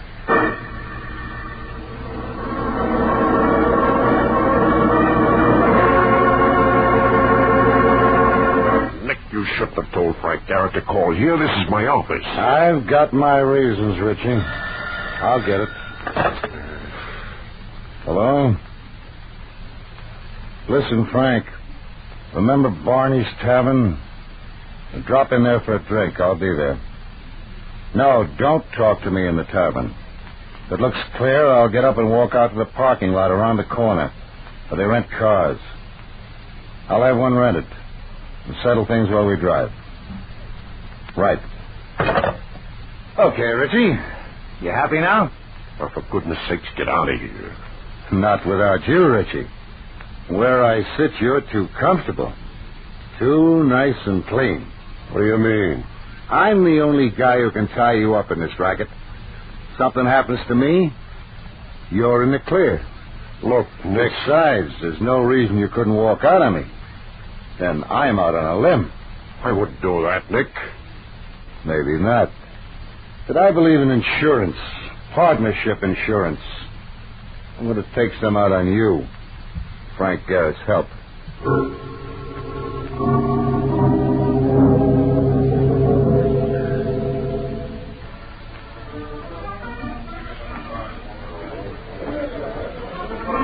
Nick, how long are we going to sit here? Frank's been at that corner table 2 minutes already. Don't get anxious. Just want to make sure there's no tail on him. No one's come in since he did. I know. I've been watching. There are no cars out in the street. Only that truck over there. Mm-hmm. I guess it's okay. Let's go. Garrett will follow us.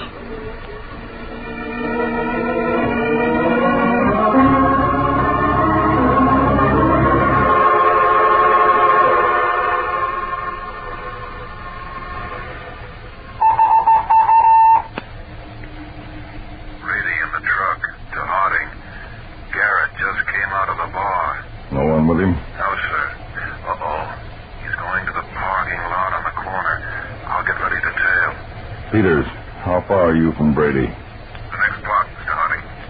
Brady, give Peters the direction Garrett takes. You follow Peters. Peters, you pick up his trail. Right, Dave. A car's coming out of the lot now. A blue Dodge sedan. It's Garrett. 2 other men with him. Going east, Peters. You can pick him up 2 blocks down.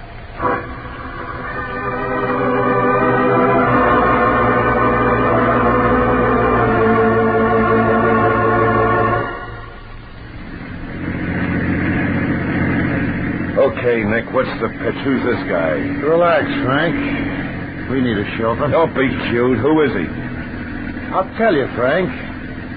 He's the nice man who's been selling all our stuff for us. Nick. Shut up. I want you to meet the hired help. Frank, this is Mr. Richardson, the president of Product Buyers Incorporated. Nick, you've never been so generous with information before. I want this to be one big happy family. Besides, suppose something should happen to me. If you didn't know Richie, who'd help you? Nick, let's get to the point. We got plenty of time. No, not me. I want to get my dough and jump bail before the counterspies put another tail on me. Well, you got a point. Hey, car behind us. Yeah, I didn't bring no tail with me. Faster, Richie. See if that car stays with us.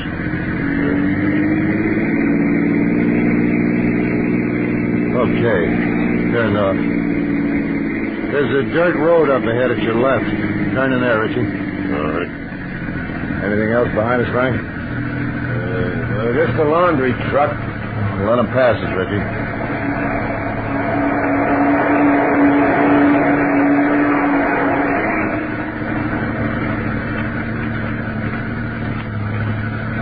Okay.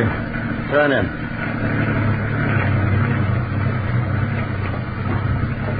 How far do I go? I'll tell you when. How much dough you got for me, Nick? $5,000. $5,000. Hey, I can skip the country with that. Why not? Be a lot safer for everybody with you out of the country. This is good enough, Richie. Stop here. Nick, the gun. What's the matter, Frank? You've seen guns before. Nick, look, give me my dough. Let me lay him. I'm a right guy. You know that. Sure. We've been buddies for a long time. Yeah, that's right, Nick. You wouldn't... Kill you? What kind of a heel do you think I am? Oh, no, Nick. I didn't think anything like that. Well, why should you? Now, if Richie... Nick, you need me. Of course I do. Why should I kill a guy I need? We could take the dough, Nick. Put those guns away. Don't get excited, Richie. I'm giving one to you. Me? I couldn't kill my buddy. If you could, then I wouldn't be a heel. Nick, no. I won't do it, Nick. I can't. Richie, you'd rather die instead of him? Look, Nick, Get up, Frank. You wanted to leave the country, and now you're going to. Come on, Richie. I want something nice and big on you. Like murder. Please, Nick, don't make me... Who's that? Shut up. I heard it, too. Somebody over there in the brush. Yeah. Here! Over here! You're crazy. All right, Garrett, buddy. You're covered from all Counterspy. sides. They won't get it. No, don't shoot, Nick. You want it the hard way, you get it that way. Peter, give him a sample. Take me! Nick, no. I go on my arm, you crazy. I don't want to die. This is your last chance. Come on, I got it. I'll kill you. Easy does it, Nick. Frank, you double-crossing rat. Get him more of this picture, Dave. Two crooks holding the third one for it. Very pretty. The gun. Take Bodie's gun. Drop it, Bodie. I'll drop it. Oh. Then drop it. Oh, thank heaven. Okay, get out of that car. You're all under arrest for postal theft, except Nick Bodie, who's also under arrest for murder. Murder? You're nuts. You killed Jimmy Morrison and Kathy Thomas, and we'll prove it in court. All right, start walking. As far as that laundry truck down the road. Laundry truck? You've been tailing us all this way. Right, Bodie, and we'll keep tailing you straight up to the prison gates.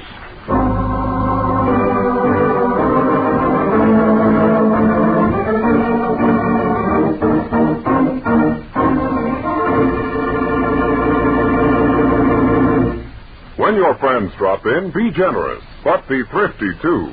Serve plenty of delicious Pepsi-Cola. Pepsi's big 12-ounce bottle gives you not just one sparkling glassful, but two. Get a carton of 6 and serve 12 delicious drinks. Yes, Pepsi is America's biggest cola value. You get twice the tangy taste, twice the refreshment, twice the Pepsi. So why take less when Pepsi is best? Whenever you reach for refreshment, remember, Pepsi-Cola hits the spot. 2 full glasses, that's a lot. Lots more value, lots more zest. Why take less when Pepsi's best? tune in every Tuesday and Thursday, same time, same station, to Counterspy.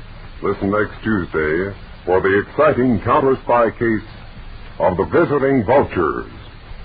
It was a twisting trail of big-time bootleggers your counter-spies followed. From a small tavern in backwoods Mississippi to the lakefront of Chicago. In our counter-spy files, we call this the case of the visiting vultures. I invite you to be tuned in. Next Tuesday, case of the visiting vultures on Counterspy.